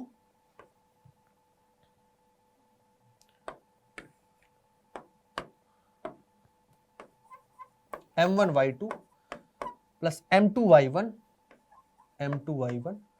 upon m1 plus m2। ये हमने क्या किया? फार्मूला रख लिया आराम से, कोई दिक्कत नहीं। दोनों हमने फार्मूले यहाँ से बिंदु R के निर्देशांक का फार्मूला लिया। अब ये हमें पता है x1 y1 कहाँ है, x2 y2 कहाँ है, m1 m2 क्या है, ये आपको पता ही है। आपको थोड़ा सा अगर डाउट लगा करे तो आप लिख लिया करो भाई कि ये हमारे पास m1 है, ये m2 है। अगर किसी को कंफ्यूजन लगे तो बेसिक कोई दिक्कत नहीं, आप आराम से सारी चीजें लिख सकते हो कि ये x2 y2 है और ये हमारे पास x1 और y1 है। ठीक, सारी चीजें लिख भी सकते हो ताकि कंफ्यूजन ना रहे, गलत नहीं लिख के आना भाई। ठीक है, क्योंकि आसान है, आराम से किया जा सकता है। तो बिंदु R के हम लोग निर्देशांक निकालते हैं। m1x2 2, फिर हमारे पास, आप फार्मूला नहीं भी आया तो भी कोई दिक्कत नहीं, 2 4 बताया कि 2 गुणे 4 प्लस 3 3 माइनस 1 और बटे में 2 प्लस 3 कॉमा m1y2 2 माइनस 3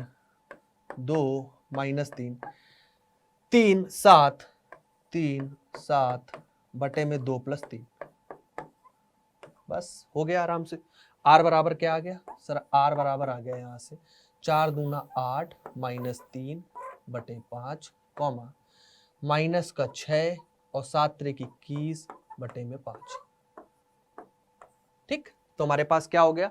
8 से 5 गए, 8 से 3 गए तो ये हमारे पास हो गया 5, तो एक तो आ गया 5 बटे 5। ये क्या आ जाएगा?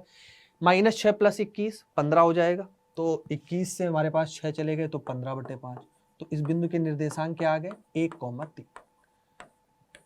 तो बिंदु R जो हमारे पास है, ये बिंदु R, इसके निर्देशांक क्या निकल के आ गए? 1,3। तो वही हमें ज्ञात करना था कि किस, जो बिंदु R के निर्देशांक क्या होंगे, उस बिंदु के निर्देशांक क्या होंगे? उस बिंदु के निर्देशांक 1,3 होंगे जब ये रेखाखंड को 2:3 में विभाजित करता है। तो बिंदु R के निर्देशांक क्या हो गए? 1,3। That's your right answer. ठीक, समझ गए? डायरेक्ट फार्मूले का उपयोग है, सीधी सीधी वैल्यू रखनी है। अब वैल्यू रख लेना भाई, आराम से देख लो कैसे रखनी वैल्यू, कैसे रखना है, बस उसी अकॉर्डिंग रखेंगे और आराम से क्वेश्चन आपका हल हो जाएगा। आता ही है क्वेश्चन, इससे आएगा ही, कंफर्म मान लो ये।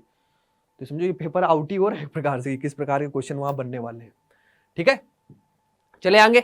यहां तक बात सभी को क्लियर है ना? ठीक, वेरी गुड। चलते हैं अगले क्वेश्चन पे। अगला क्वेश्चन कह रहा है बिंदु ये दिए गए हैं दो, जोड़ने वाले रेखाखंड को समत्रिभाजित करने वाले बिंदुओं के निर्देशांक ज्ञात करो। बेहद इंपॉर्टेंट क्वेश्चन, मजेदार क्वेश्चन। इस बार इसने समत्रिभाजित बोल दिया। समत्रिभाजित का मतलब समझ रहे हो? तीन समान भागों में, जैसे समद्विभाजित मतलब दो समान भागों में, अभी समदूरस्थ पड़ा समान दूरी पे। समत्रिभाजित मतलब कि तीन समान भागों में, तीन समान भाग। कहने का मतलब क्या है इसका, पहले एक छोटी सी बात से समझते हैं। अगर हम छोटा सा एक फिगर समझे कि एक बिंदु ये, एक बिंदु ये, मान लिया कि ये एक बिंदु हमारे पास ये P है, एक बिंदु हमारे पास ये Q है। ठीक, ये बिंदु हमें दिया गया है। मान लो इधर बनाते हैं थोड़ा फिगर। ठीक, ये एक बिंदु हमारे पास P है और एक ये बिंदु हमारे पास Q है। इस P बिंदु के निर्देशांक हमें पता है 2, -2। Q बिंदु के निर्देशांक हमें पता है -7, 4। इतनी बात हमें पता है। कह रहा है ये जोड़ने वाला जो रेखाखंड है को समत्रिभाजित करने वाले बिंदुओं को निर्देशांक दो। देखो अभी तक क्या होता था, एक बिंदु होता था, तो एक भाग ये बन गया, एक ये भाग बन गया, मतलब दो भाग होते थे। अब हमें कितने भाग करने हैं? 1, 2 और एक तीसरा भाग भी करना है। अरे जब एक बिंदु इसके बीच में लोगे तो एक भाग ये हो जाएगा, एक भाग ये, दो टुकड़े हो जाएंगे। अरे किसी चीज के तुम यहां से टुकड़ा कर दो, एक हिस्सा एक जगह काट दो, तो एक हिस्सा ये हो जाएगा, एक हिस्सा ये हो जाएगा। अब अगर इसी के 3 हिस्से करने हैं और 3 समान हिस्से करने हैं तो इसमें यहां पर हमें 2 बिंदु लेने पड़ेंगे। एक बिंदु ये है मान लो, एक बिंदु ये है, तभी तो 1, 2 और 3 हिस्से हमें प्राप्त होंगे। तो मान लिया कि यहाँ पर एक बिंदु हमने A लिया, एक यहाँ पर हमने बिंदु B लिया, तो हमें A और B दोनों के निर्देशांक इस बार ज्ञात करने हैं। ये बात समझ में आई? अभी तक क्या था, केवल एक बिंदु होता था, इस बिंदु के निर्देशांक निकालने होते थे, डायरेक्ट फार्मूला था, वैल्यू रख दो आंसर आ जाता था। लेकिन इस बार इसने दो वैल्यू दे दी, दो बिंदु दे दिए कि आपको 2 बिंदु हम दे रहे हैं, इन 2 बिंदुओं की आप वैल्यू निकाल के बताओ A और B की, जब ये PQ को क्या करें, समत्रिभाजित करें। अब ये 3 समान हिस्से हो गए। कैसे करेंगे बात समझो। अब अगर हमने इसको 2 बिंदु मान लिए, 2 बिंदु मानने पड़ेंगे, ऑप्शन ही नहीं है, तभी 3 भाग हो पाएंगे। अब इसको हमें 3 भागों में तोड़ना है, तो एक यहां से एक यहां से, तो 3 बराबर हिस्सों में टूटेगा ये। तो हमने 2 बिंदु ले लिए, तो 2 बिंदु ले लिए। अगर ये 3 समान भागों में है तो इनका अनुपात क्या होगा? 1:1:1। अरे जब 3 बराबर हिस्से में कटेंगे तो जितना ये है इतना ये है और इतना ये, तीनों हिस्से बराबर होंगे, तो इसलिए इनका अनुपात क्या होगा? ये भी 1 होगा, ये भी 1, ये भी। आप 2 बोल सकते हो तो भी 2 कट के क्या होगा? 1 ही 1 बचेगा। 10 लिख सकते हो, वो भी 10 कट के क्या होगा? 1 ही बचेगा। तो सिंपल अनुपात की अगर हम बात करें तो तीनों का अनुपात बराबर होगा, ये भी बराबर होगा इसके, ये भी बराबर होगा इसके, तो 1:1:1। तो तीनों के अनुपात क्या होने वाले हैं? बराबर होने वाले हैं। इसलिए अनुपात क्या हो जाएगा? 1, 1 और 1। ये बात समझ में आ गई? सबसे छोटी सी चीज, बेसिक सी चीज, इसी से क्वेश्चन स्टार्ट होगा। अब यहां पर 2 चीजें हो गई। अब एक बात समझो, अगर हम पहले B बिंदु को भूल जाए, आप सोचो B बिंदु है ही नहीं यहां पे, तो PA और AQ की अगर बात करें, P बिंदु के निर्देशांक पता है, Q बिंदु के निर्देशांक पता है, ये अनुपात हमें पता है कि ये अनुपात 1 है, और यहां से यहां तक का लें, B को भूल जाओ, भी यहां से यहां तक का लें तो कितना हो जाएगा? 1 और 1 मिलकर क्या हो जाएगा? 2। तो 1:2 में बिंदु A विभाजित कर रहा है, तो इसके लिए अलग कर लेते हैं। एक बार A को भूल जाएंगे तो ये 2:1 में विभाजित करेगा, एक बार उसके लिए निकाल लेंगे तो B बिंदु आ जाएगा। कैसे? देखो दोनों बातों का मतलब समझ लेते हैं, जैसे जो हमने बोला अभी समझते हैं। 2 अलग अलग फिगर बनाते हैं। मान लो पहली बात करते हैं, ये तो देखो P और Q तो हमें पता ही है, तो P और Q हो गया। P हमारे पास बिंदु के निर्देशांक 2, -2, Q बिंदु के निर्देशांक -7, 4। अब सिर्फ हमने एक बिंदु याद रखा, बिंदु A, इसके निर्देशांक याद करना है। हमें पता है ये P से A तक का अनुपात जो है वो 1 है, और A से Q तक का, B भूल जाओ, 1 और 1 के मिलकर क्या हो गया? 2। तो 1:2 हमें यहां पर पता चल गया। बात समझ में आई कैसे हमने 1:2 लिखा? क्योंकि हम B बिंदु को भूल गए, 1 और 1 मिलकर ये 2 हो गया, तो A से Q तक का अनुपात कितना हो गया? 2, और P से A तक का अनुपात हो गया 1। इस बिंदु I के निर्देशांक ज्ञात करना, सेम इसी प्रकार का क्वेश्चन हो गया। इसमें 2 क्वेश्चन बन जाएंगे, एक तो ये हो जाएगा, एक सेम इसी प्रकार से हम क्या करेंगे कि यहाँ पे जो हमें B बिंदु ज्ञात करना होगा, तो ये तो P है, ये Q है। P बिंदु के निर्देशांक फिर से 2, -2, ये -7, 4। और इस बार हमें बिंदु B याद रखना है, तो बिंदु B हो गया। अब P से B तक की दूरी कितनी हो जाएगी? 2, ये कितनी हो जाएगी? 1। इस बार हम बिंदु B के निर्देशांक ज्ञात कर लेंगे, ये हमें 2:1 है, ये 1:2 है तो बिंदु ए के निर्देशांक आ जाए। बस आसान हो गया हम लोग के क्वेश्चन। इस प्रकार से इस क्वेश्चन को तोड़ना था, बस यही छोटी सी चीज थी, बाकी तो आपको पता ही है क्या करना, जैसे इसमें किया था वैसे करेंगे। फार्मूला एक बार लिख लेते यार साइड में कहीं, फार्मूला एक बार लिख लो यार, फिर आप बोलोगे फार्मूला सब नहीं लिखा। तो लिखते हैं, बिंदु आर ए के निर्देशांक निकालने छोटे वाले पेन से कर दें क्योंकि जगह भी कम है। लिखते हैं बिंदु आर के निर्देशांक, लिखते हैं बिंदु आर के निर्देशांक क्या हो जाएंगे। फार्मूला पहले मैं लिख रहा हूं, आर नहीं है यहां पर, ए लिया है तो ए लिख लो भाई। ये ए के निर्देशांक निकालने, क्या होगा m1x2 plus m2x1 upon m1 plus m2, m1y2 plus m2y1 upon m1 plus m2। ठीक, तो यहां से हम a के निर्देशांक लिख रहे हैं, लिखते हैं m1 1 सॉरी 1 -7 1 और -7, m2y1 2 और 2 2 और 2 अपॉन m1 प्लस m2 मतलब 2 प्लस 3, कॉमा m1y2 यहां से हो गया 1 गुणे 4, m2y1 2 गुणे -2 2 गुणे -2 अपॉन 1 प्लस 2, ये ब्रैकेट बंद हो गया। ए के निर्देशांक क्या आ गए -7 और 2 दूना 4 तो प्लस का 4, -7 और 2 दूना 4 और बटे में आ गया 2 है ना, तो ये आ गया बटे में 3, कॉमा 4 प्लस -4 बटे में हमारे पास आ गया 3। ये तो कट के 0 हो जाएगा, प्लस माइनस, -7 से 4 चले गए तो कितना बचा हमारे पास, -7 से सर 4 चले गए तो ये हमारे पास बचा -3 बटे 3 कॉमा 0, मतलब कि बिंदु ए के निर्देशांक हमारे पास आ गया -1,0। ये आ गया बिंदु ए के निर्देशांक। बिंदु ए के निर्देशांक क्या आ गए, ये सर आ गए -1,0। अब ऐसे ही बिंदु बी के भाई निर्देशांक निकाल लो, आसान हो गया ना क्वेश्चन। अब तो बिंदु बी के निर्देशांक निकाल लो, तो बी बराबर सीधे लिख रहे हैं, फार्मूला इधर लिख ही दिया, उसी के अकॉर्डिंग लिख रहे हैं।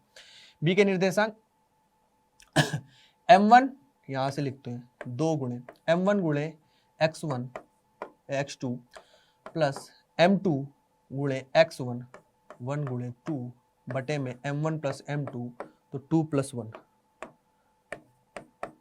कॉमा इसके बाद m1 y2 2 गुणे 4, m2 y1 1 गुणे -2 बटे में m1 प्लस m2 2 प्लस 1।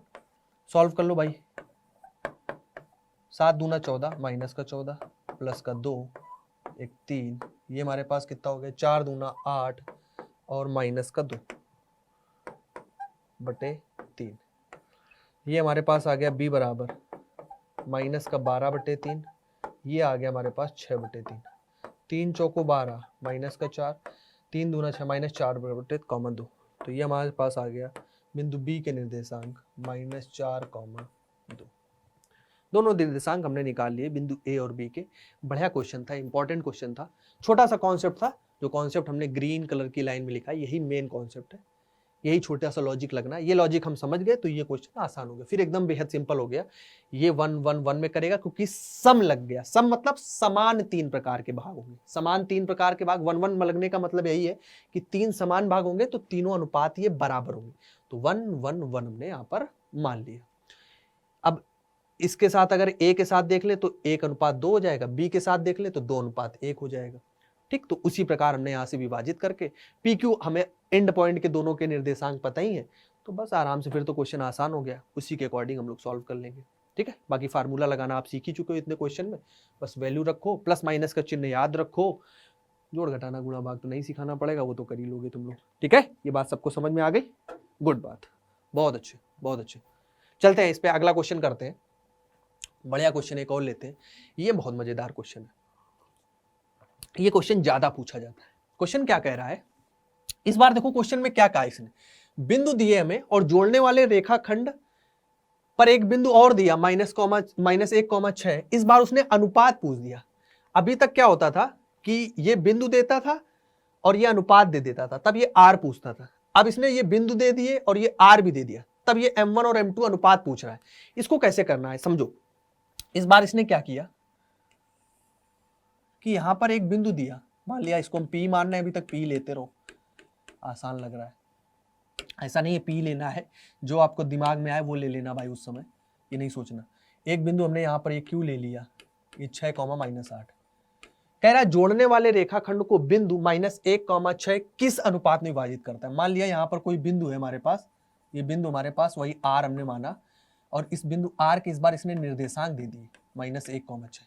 तब ये हमसे अनुपात पूछ रहा है कि ये m1 और m2 जो ये अनुपात होगा, इस अनुपात के बारे में बताओ कि ये m1 m2 होगा क्या, ये अनुपात क्या निकल के आएगा। दो वैल्यू एक बार पूछ रहा है, आसान तरीका है, आराम से निकल आएगा, बस आपको लगाना फार्मूला ही है और कुछ नहीं करना है।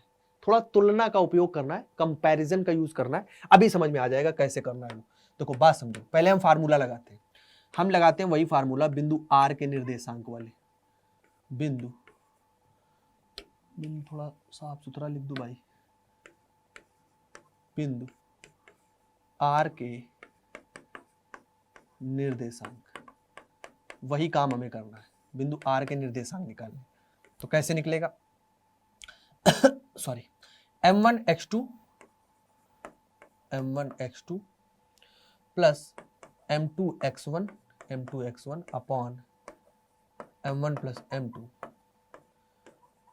m1y2 m2y1 upon m1 plus m2। ये फार्मूला हमारे पास होता है। बिंदु R के निर्देशांक इस बार हमें दिए हैं, क्या दिए हैं, -1,6 रख दो। इधर आ जाओ, m1x2, m1 की जगह m1 रहने दो, क्योंकि m1 m2 कुछ नहीं पता हमें, तो रहने दो, अभी परेशान ना होना कि क्या है सर, रहने दो, कोई दिक्कत नहीं। m1 की जगह m1 रहने दो, x2 की जगह x2 रहने दो। ठीक, x2 हमारे पास है क्या सर, यहाँ से x1 x2 लिख दें क्या, ये हमने लिख दिया, मान लो x1, छोटे पेन से लिख देते हैं, ये हमारे पास लिख देते हैं, अगर जब भी डाउट लगा करे तो लिख लिया करो, x1 y1 और x2 y2। ठीक, m1 की जगह m1 रहने दो, x2 सीधे लिखो। x2 हमारे पास क्या है, 6, m1 की जगह m1, m2 हमारे पास x1 हमारे पास क्या है, -3, तो -3 m2, m1 m2 पीछे लिख लिया, कोई दिक्कत तो नहीं, m1 प्लस m2।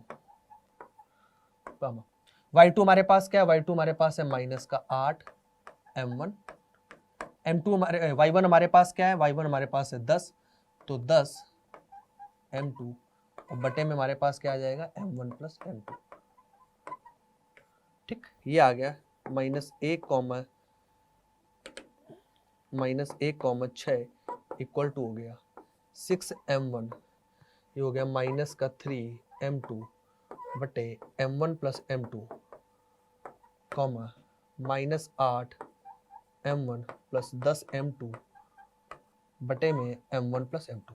अब ध्यान से समझना, इतनी बात तो हमने कर ली सर, अभी तक हमने क्या क्या किया फिर से समझ लेते हैं। P और Q दो बिंदु दिए थे, बिंदु R दिया था, ये अनुपात उसने पूछा था, हमने फार्मूला पता, विभाजन सूत्र हमने फार्मूला लिखा, जो जो चीजें पता थी वो रख दिया, हमें m1 m2 छोड़ के बाकी सब कुछ पता था वो सब रख दिया। इस बार बिंदु R के निर्देशांक पता थे, इसलिए निर्देशांक लिख दिए, ये x, y के रूप में होते, ये x निर्देशांक देता है, ये y निर्देशांक देता है। सिर्फ एक काम करना है, आपको पता है ये x निर्देशांक देता है, ये इसके बराबर होगा, ये y निर्देशांक है, ये हमारे पास इसके बराबर होगा, क्योंकि ये y निर्देशांक यहां से निकलता है, x निर्देशांक यहां से निकलेगा। ठीक, ये यहां से x निर्देशांक आता है तो वो इसके बराबर है, y निर्देशांक इसके बराबर। तो आप या तो इसको इसके बराबर कर दो या इसको इसके बराबर कर दो, कोई भी एक बराबर कर दो, आप m1 m2 का मान निकाल लेंगे। हम x वाला निर्देशांक बराबर करके m1 अनुपात m2 निकाल लें, एक ही से निकल आएगा, कोई जरूरी नहीं y वाला करो, पहले आप x वाला कर दो, उसी से काम हो जाएगा, या y वाला करोगे उससे भी काम हो जाएगा, दोनों से आंसर सेम आएगा।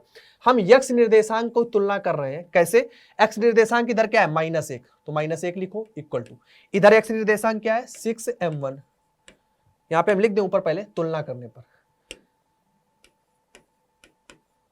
तुलना करने पर, तुलना कर रहे हैं तो -1 x निर्देशांक लिया, इधर से x निर्देशांक कहां से आएगा, इस वाले से, 6m1 -3m2 बटे में m1 प्लस m2। ठीक, इसके बटे में कुछ नहीं है, तिर्यक गुणा कर दो, -m1 -m2। ठीक, -m1 -m2, 1 का इधर गुणा हो गया तो आ गया 6m1 -3m2। ठीक, अब क्या करते हैं, इसको उधर ले जाते हैं, इसको इधर ले आते हैं, m2 को इधर ले आए तो -3m2 को इधर ले आओ, 3m2 और ये -m2 इधर ही रहने दिया, 6m1 इधर है, इसको m1 को इधर ले गए प्लस m1। ये कितना हुआ, ये हमारे पास हो गया 2m2, ये हमारे पास कितना हो गया, ये हमारे पास 6 और 7m1 हो गया। ठीक, 2m2 बराबर 7m1। हमें क्या चाहिए, m1 बटे m2, तो m2 ऐसा करते हैं नीचे ले जाते हैं, 7 को इधर ले आते हैं, तो 2 7 को इधर ले आए, ये m1 हो गया, m2 को नीचे ले गए, आंसर आ गया। m1 बटे m2 क्या है, m1 अनुपात m2, m1 बटे m2 है क्या, m1 अनुपात m2, क्या आ गया, 2:7। यही हमारे पास इस बात की आंसर है, हमें अनुपात निकालना था, बस आंसर आ चुका है आपका। तुलना करो, आंसर लो। आप एक काम HW में करोगे, आप 6 बराबर ये वाला कोऑर्डिनेट करोगे, ये क्या है, ये y कोऑर्डिनेट है, ये क्या है, ये x कोऑर्डिनेट है, x निर्देशांक। यहाँ से क्या मिलेगा, x निर्देशांक, यहाँ से क्या मिलता है, y निर्देशांक। हमने x निर्देशांक x के बराबर किया तो भी वही सेम वैल्यू आई है, 2:7। आप y बराबर इसको कर देना तो भी वैल्यू 2:7 आएगी, 100% गारंटी है। ठीक, सही करना, बस गलत ना करना, आसानी से सॉल्व करना, सॉल्व हो जाएगा। मैं एक बार फिर से रिपीट करता हूँ क्या किया मैंने इस क्वेश्चन में, क्योंकि बेहद इंपॉर्टेंट क्वेश्चन है, स्टार मार्क कर लो क्वेश्चन को। ठीक, कह रहा था एक P बिंदु एक Q बिंदु दिया था, एक R बिंदु हमें यहाँ पर दे दिया था, जो अनुपात में विभाजित कर रहा था, वो अनुपात हमें निकालना था। हमने सीधा फार्मूला लगाया अनुपात वाला, सारी वैल्यू रख दी, m1 m2 को छोड़ के, x1 y1 पता था, x2 y2 पता था, सारी रख दी। इस बार बिंदु R जो हमें बिंदु दिया जाता था, जो विभाजन बिंदु था, वो भी हमें पता था, वो हमने लिख दिया।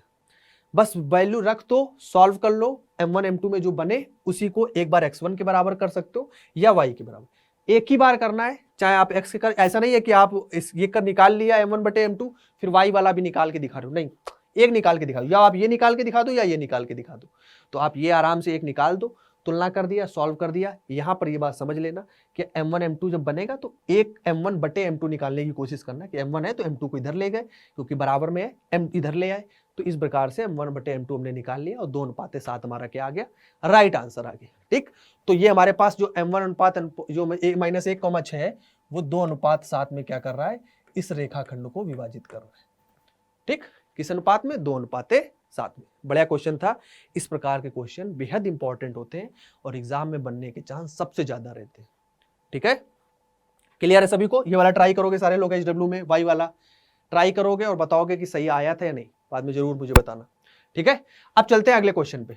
इसी प्रकार में एक अगला क्वेश्चन है, बहुत बढ़िया क्वेश्चन। ये भी कह रहा है बिंदुओं 5, -6, -1, -4 को जोड़ने वाला रेखाखंड को y अक्ष पर किस अनुपात में विभाजित करता है, इस प्रतिच्छेद बिंदु के निर्देशांक भी हमें ज्ञात करना है। अच्छा, अनुपात भी बताना है और उसका निर्देशांक भी बताना है। क्वेश्चन का सिनेरियो कुछ इस प्रकार से है, देखो इस प्रकार से, ये x अक्ष है, ये y अक्ष है। ठीक, कोई एक रेखाखंड है जो बिंदु 5, -6, -1, -4, अगर इस बिंदु को मैं प्रॉपर दिखाऊं तो x पे प्लस है और y पे माइनस है, मतलब 5, -6 कहीं यहीं पे आ जाएगा। ठीक, मान लिया ये आ गया, और क्या है, -1, -4, -1 और -4 कहीं यहाँ पर ये बिंदु आ जाएगा, यहाँ पर कोई आ गया, मान लो -1, -4। कह रहा है ये जो हमारे पास ये रेखाखंड है, ये जो रेखाखंड है, ये y अक्ष को किस अनुपात में विभाजित करता है, ये अनुपात भी बताओ और इस बिंदु के निर्देशांक भी बताओ कि इस बिंदु के निर्देशांक भी क्या होंगे। अब सीधी बात तो ये तो मैंने मान लो उससे फिगर से बना दिया, एक सीधी बात तो ये मैंने अभी बात करी थी, x अक्ष पे कोई बिंदु मानना हो, y अक्ष पे कोई बिंदु मानना हो। हमने बात करी थी अगर हमें y अक्ष पर कोई बिंदु मानना है तो हम क्या मानते हैं, 0, y, और x अक्ष पे कोई बिंदु मानते हैं तो x, 0 मानते हैं। पता है ना, क्योंकि यहाँ पर x निर्देशांक 0 होता है, यहाँ पर y निर्देशांक 0 होता है, अभी हमने पीछे बात करी। तो हमें पहले बिंदु मानना पड़ेगा क्योंकि y अक्ष पर हमें अनुपात चाहिए, फिर विभाजन सूत्र लगाएंगे, देखा जाएगा क्या होगा। पहले स्टार्ट करते हैं क्वेश्चन को। ठीक, मान लिया ऐसा करते हैं कि फिगर तो बना ही लेते हैं रफ सा एक, कि ये P और Q सिंपल वाला फिगर बनाते हैं जिससे आसानी रहती है हम लोगों को समझने में, हमें निर्देशांक ज्यादा वो नहीं कर रहा है। सॉरी, P बिंदु के निर्देशांक है 5, -6, Q बिंदु के निर्देशांक है -1, -4, ये मान लिया कि यहां पर कहीं वाई एच को क्या करता है, विभाजित कर रहा है इस बिंदु पर। इस बिंदु को हमने आर नाम दे दिया। इस आर बिंदु के निर्देशांक क्या होंगे, ये बहुत इंपॉर्टेंट है। क्या होंगे ये आर बिंदु के निर्देशांक, क्योंकि वाई एच पर है ये बिंदु, रफली बता रहे हैं अभी जो पीछे बात की थी, वाई एच पर है ये बिंदु, तो इसके निर्देशांक क्या होंगे 0, y। ये बात समझ में आई कि 0, y क्यों लिखा, क्योंकि जो हमारे पास अनुपात दिया गया है वो मतलब किस अनुपात में विभाजित करता है, वो बात जो कह रहा है वो वाई एच पर बात कर रहा है। तो वाई एच पर जब हमें कोई बिंदु माना होता है, हम लिख देते हैं माना वाई एच पर, जैसे हमने एक्स अक्ष पर माना था, इस प्रकार हमने वाई एच का एक क्वेश्चन लिया है कि आप कंफ्यूज ना हो। वाई एच पर कोई बिंदु आर 0, y है, ठीक, वही 0, y हमने मान लिया। अब हमें अनुपात भी बताना है, तो भाई अनुपात के लिए तो वही काम है कि हम मान लेते हैं कि अनुपात m1 अनुपात m2 है, और हमारे पास कोई ऑप्शन है नहीं, ऐसी कोई और रॉकेट साइंस हम लगा नहीं सकते। जैसे हमने पीछे माना था वैसे हमने आगे मान लिया। आप कहीं कहीं देखोगे कुछ लोगों ने क्वेश्चन इसको देखोगे तो k अनुपात 1 से भी सॉल्व किया होगा, k मान लिया होगा इसको 1, k 1 मान लो और फिर सॉल्व कर लो, तो भी गलत नहीं है, वैसे भी किया जा सकता है। हम नए चीज नहीं बताना चाह रहे थे, या लैम्डा अनुपात 1 लिख लेते हैं, हम नया चीज नहीं बताना चाह रहे थे, उससे भी क्वेश्चन सॉल्व हो जाता है। उसका मतलब वही होता है कि k अनुपात 1 लिखो या m1 m2 लिखो, बराबर वो बात एक ही है। एक प्रकार से आप देखोगे जैसे हम m1 बराबर m2 लिखते हैं, ठीक, अगर हम इसमें m2 से भाग करें दोनों तरफ, यहाँ भी m2 से भाग कर दें, यहाँ भी m2 से भाग कर दें, ये हमें ज्ञात करना है m1 बटे m2, तो ये कट के क्या हो जाएगा 1 हो जाएगा, ठीक। तो इस वजह से हम क्या करते हैं कि m1 अनुपात पर इक्वल टू 1 लेके एक को हम के मान के आराम से सॉल्व कर लेते हैं। लेकिन उससे कोई वही चीज लिखी है सेम, हम नई चीज आपको नहीं बताना चाह रहे थे, कंफ्यूज नहीं करना चाह रहे थे, इसलिए मैंने वो तरीका नहीं बताया। अगर किसी को उस तरीके से आता है या आसान लगता है तो आप उस तरीके से कर सकते हो, ठीक है, ऐसी कोई दिक्कत नहीं। लेकिन ठीक है, आप इस तरीके से करो कि गलत नहीं। अगर आपको नहीं आता है तो आप इस तरीके से करो, आराम से सब चीजें क्लियर है कि निर्देशांक एक बराबर कर दो, आंसर आ जाता है, ठीक है। हम यहाँ पर भी वही करेंगे, हम यहाँ पे m1 मान लिया, इसको हमने m2 मान लिया, ठीक है। लास्ट क्वेश्चन है, आराम से इसको समझ लेते हैं, फिर क्लास अपनी फिनिश हो जाएगी। और मुझे क्लास के बाद जरूर बताना किसने पूरी क्लास लगातार आज देखी और कैसी थी क्लास, ठीक है। m1 m2 हमने मान लिया, y बिंदु पे हमें निर्देशांक पता है, हमें फार्मूला ही लगाना पड़ेगा और कोई ऑप्शन नहीं है। तो पहले तो हम फार्मूला लिखेंगे, वही लिखते हैं बिंदु r के निर्देशांक, बिंदु r के निर्देशांक नीचे लिख लेते हैं।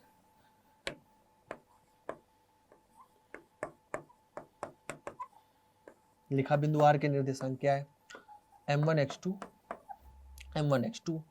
Plus m2 x1 upon m1 plus m2, फिर m1 y2 plus m2 y1 upon m1 plus m2, ठीक हो गया, कोई बात नहीं। बिंदु r के निर्देशांक इस बार फिर से हमें पता है कि 0, y है, तो रख दो भाई 0, y। m1 x2, m1 हमें नहीं पता, इस बार जो फिर नहीं पता वैसे ही सेम केस है, हमें नहीं पता है। इसको ऐसा करते हैं, दूसरे पेन से हम लिखना शुरू करते हैं। ग्रीन बहुत ज्यादा हो रहा है, येलो पर आ जाओ अपने। भगवा भी है क्या, भगवा भी तो है। 0, y दिख रहा है, हाँ ठीक है दिखेगा। 0, y x2 लिख लेते हैं पहले, m1 बाद में लिख लेंगे, कोई दिक्कत नहीं, गुणा में है कोई दिक्कत नहीं। लिख देते हैं फिर से y x1 y1 x2 y2 लिख देते हैं, आसानी लगती है, मुझे भी ऐसे आसानी लगती है और आप लोगों को भी लगेगी लिखने में मान, ठीक। यहां से m1 x2 हमारे पास क्या है, माइनस का 1 और ये m1 प्लस m2 हमारे पास m2 रहेगा, x1 हमारे पास क्या है 5, तो 5 m2 अपॉन में हमारे पास m1 प्लस m2। घबराना नहीं, अभी काम हो रहा है बिल्कुल। m1 y2, m1 तो m1 रहेगा, y2 की जगह वैल्यू रख देते हैं -4 m1, m2 की जगह m2 रहेगा, y1 की वैल्यू रख देते हैं -6 m1 और बटे में हमारे पास आ गया m1 प्लस m2। ये बात अभी हमने कुछ नहीं किया, सिंपल हमें क्या क्या चीजें अभी तक की। इसने बोला था कि वाई एच पर किस अनुपात में विभाजित करता है, पहले हम अनुपात निकालने की कोशिश कर रहे हैं, बिंदु तो फिर निकल ही आएगा। तो कैसे निकल रहा है सर, हमने पी और क्यू में 2 बिंदु दिए गए तो वो हमने मान लिए, आर बिंदु वाई एच पर था इसलिए इसके निर्देशांक 0, y माने, क्योंकि वाई एच पर कोई बिंदु होता है तो वहां पे x निर्देशांक 0 होता है, y में कुछ वैल्यू होती है तो 0, y मान ली। अगर इसी में पूछ देता कि x अक्ष को किस अनुपात में विभाजित करता है, तो हम x, 0 मान के स्टार्ट करते, बस यहाँ पे x, 0 आ जाता, बाकी सब चीजें वैसे ही चल रही होती। m1 x1 x2 ये सब वैल्यू हमें पता है, वो सारी वैल्यू हमने पुट कर दी। हल्का सा सॉल्व कर लेते हैं, माइनस साइनस को सेट कर लेते हैं, बाकी फिर से हमें तुलना ही करनी है और कुछ नहीं करना है, जैसे अभी पिछले क्वेश्चन में किया था। तो क्या हो गया यहाँ पर, -m1 ठीक प्लस का 5m2 बटे में m1 प्लस m2 ब्रैकेट, इधर आ जाओ, -4m1 और माइनस का 6m2 बटे का m1 प्लस m2। अब एक बहुत इंपॉर्टेंट बात, बेसिक सी बात, अब हमें तुलना यहां पर, जैसे वहां पर तो मैंने कहा कि आप चाहे इसकी कर लो और चाहे इसकी कर लो, दोनों से कोई समस्या की बात नहीं है, दोनों से आंसर यहाँ पे सेम आ जाएगा, क्योंकि यहाँ पर दोनों संख्याएं लिखी थी, -1 भी लिखा था, 6 भी लिखा था, दोनों से ही आंसर सेम आएगा, एक करके काम हो जाएगा।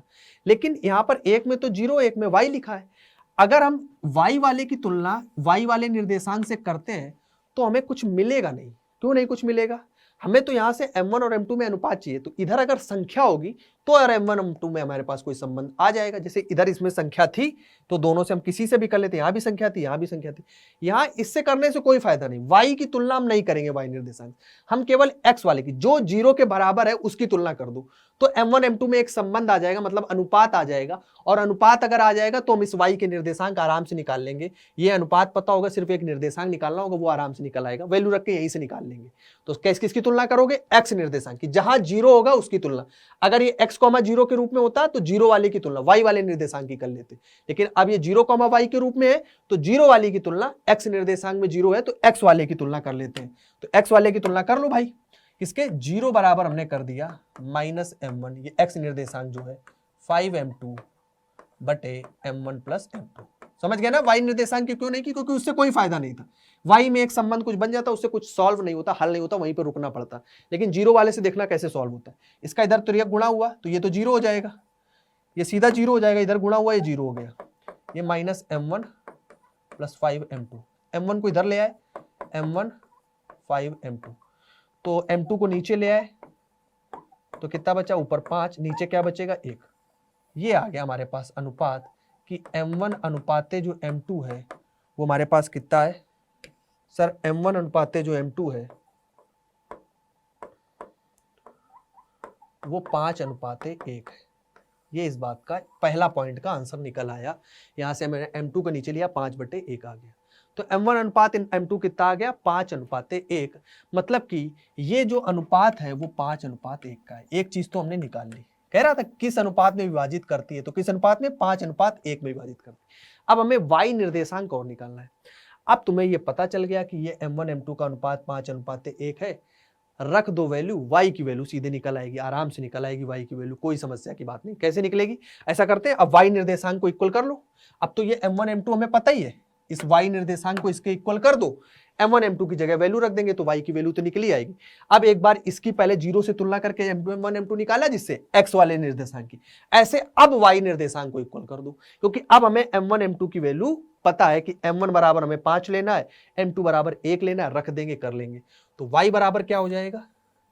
y बराबर है माइनस का 4m1 और माइनस का 6m2 बटे में m1 प्लस m2। अब आपको सारी चीजें पता है, क्या क्या पता है? m1 m2 अब पता हो गया, तभी मैंने ये y निर्देशांक की तुलना की है, क्योंकि हमें m1 m2 पता हो गया कि ये 5 और 1 है, रख दो।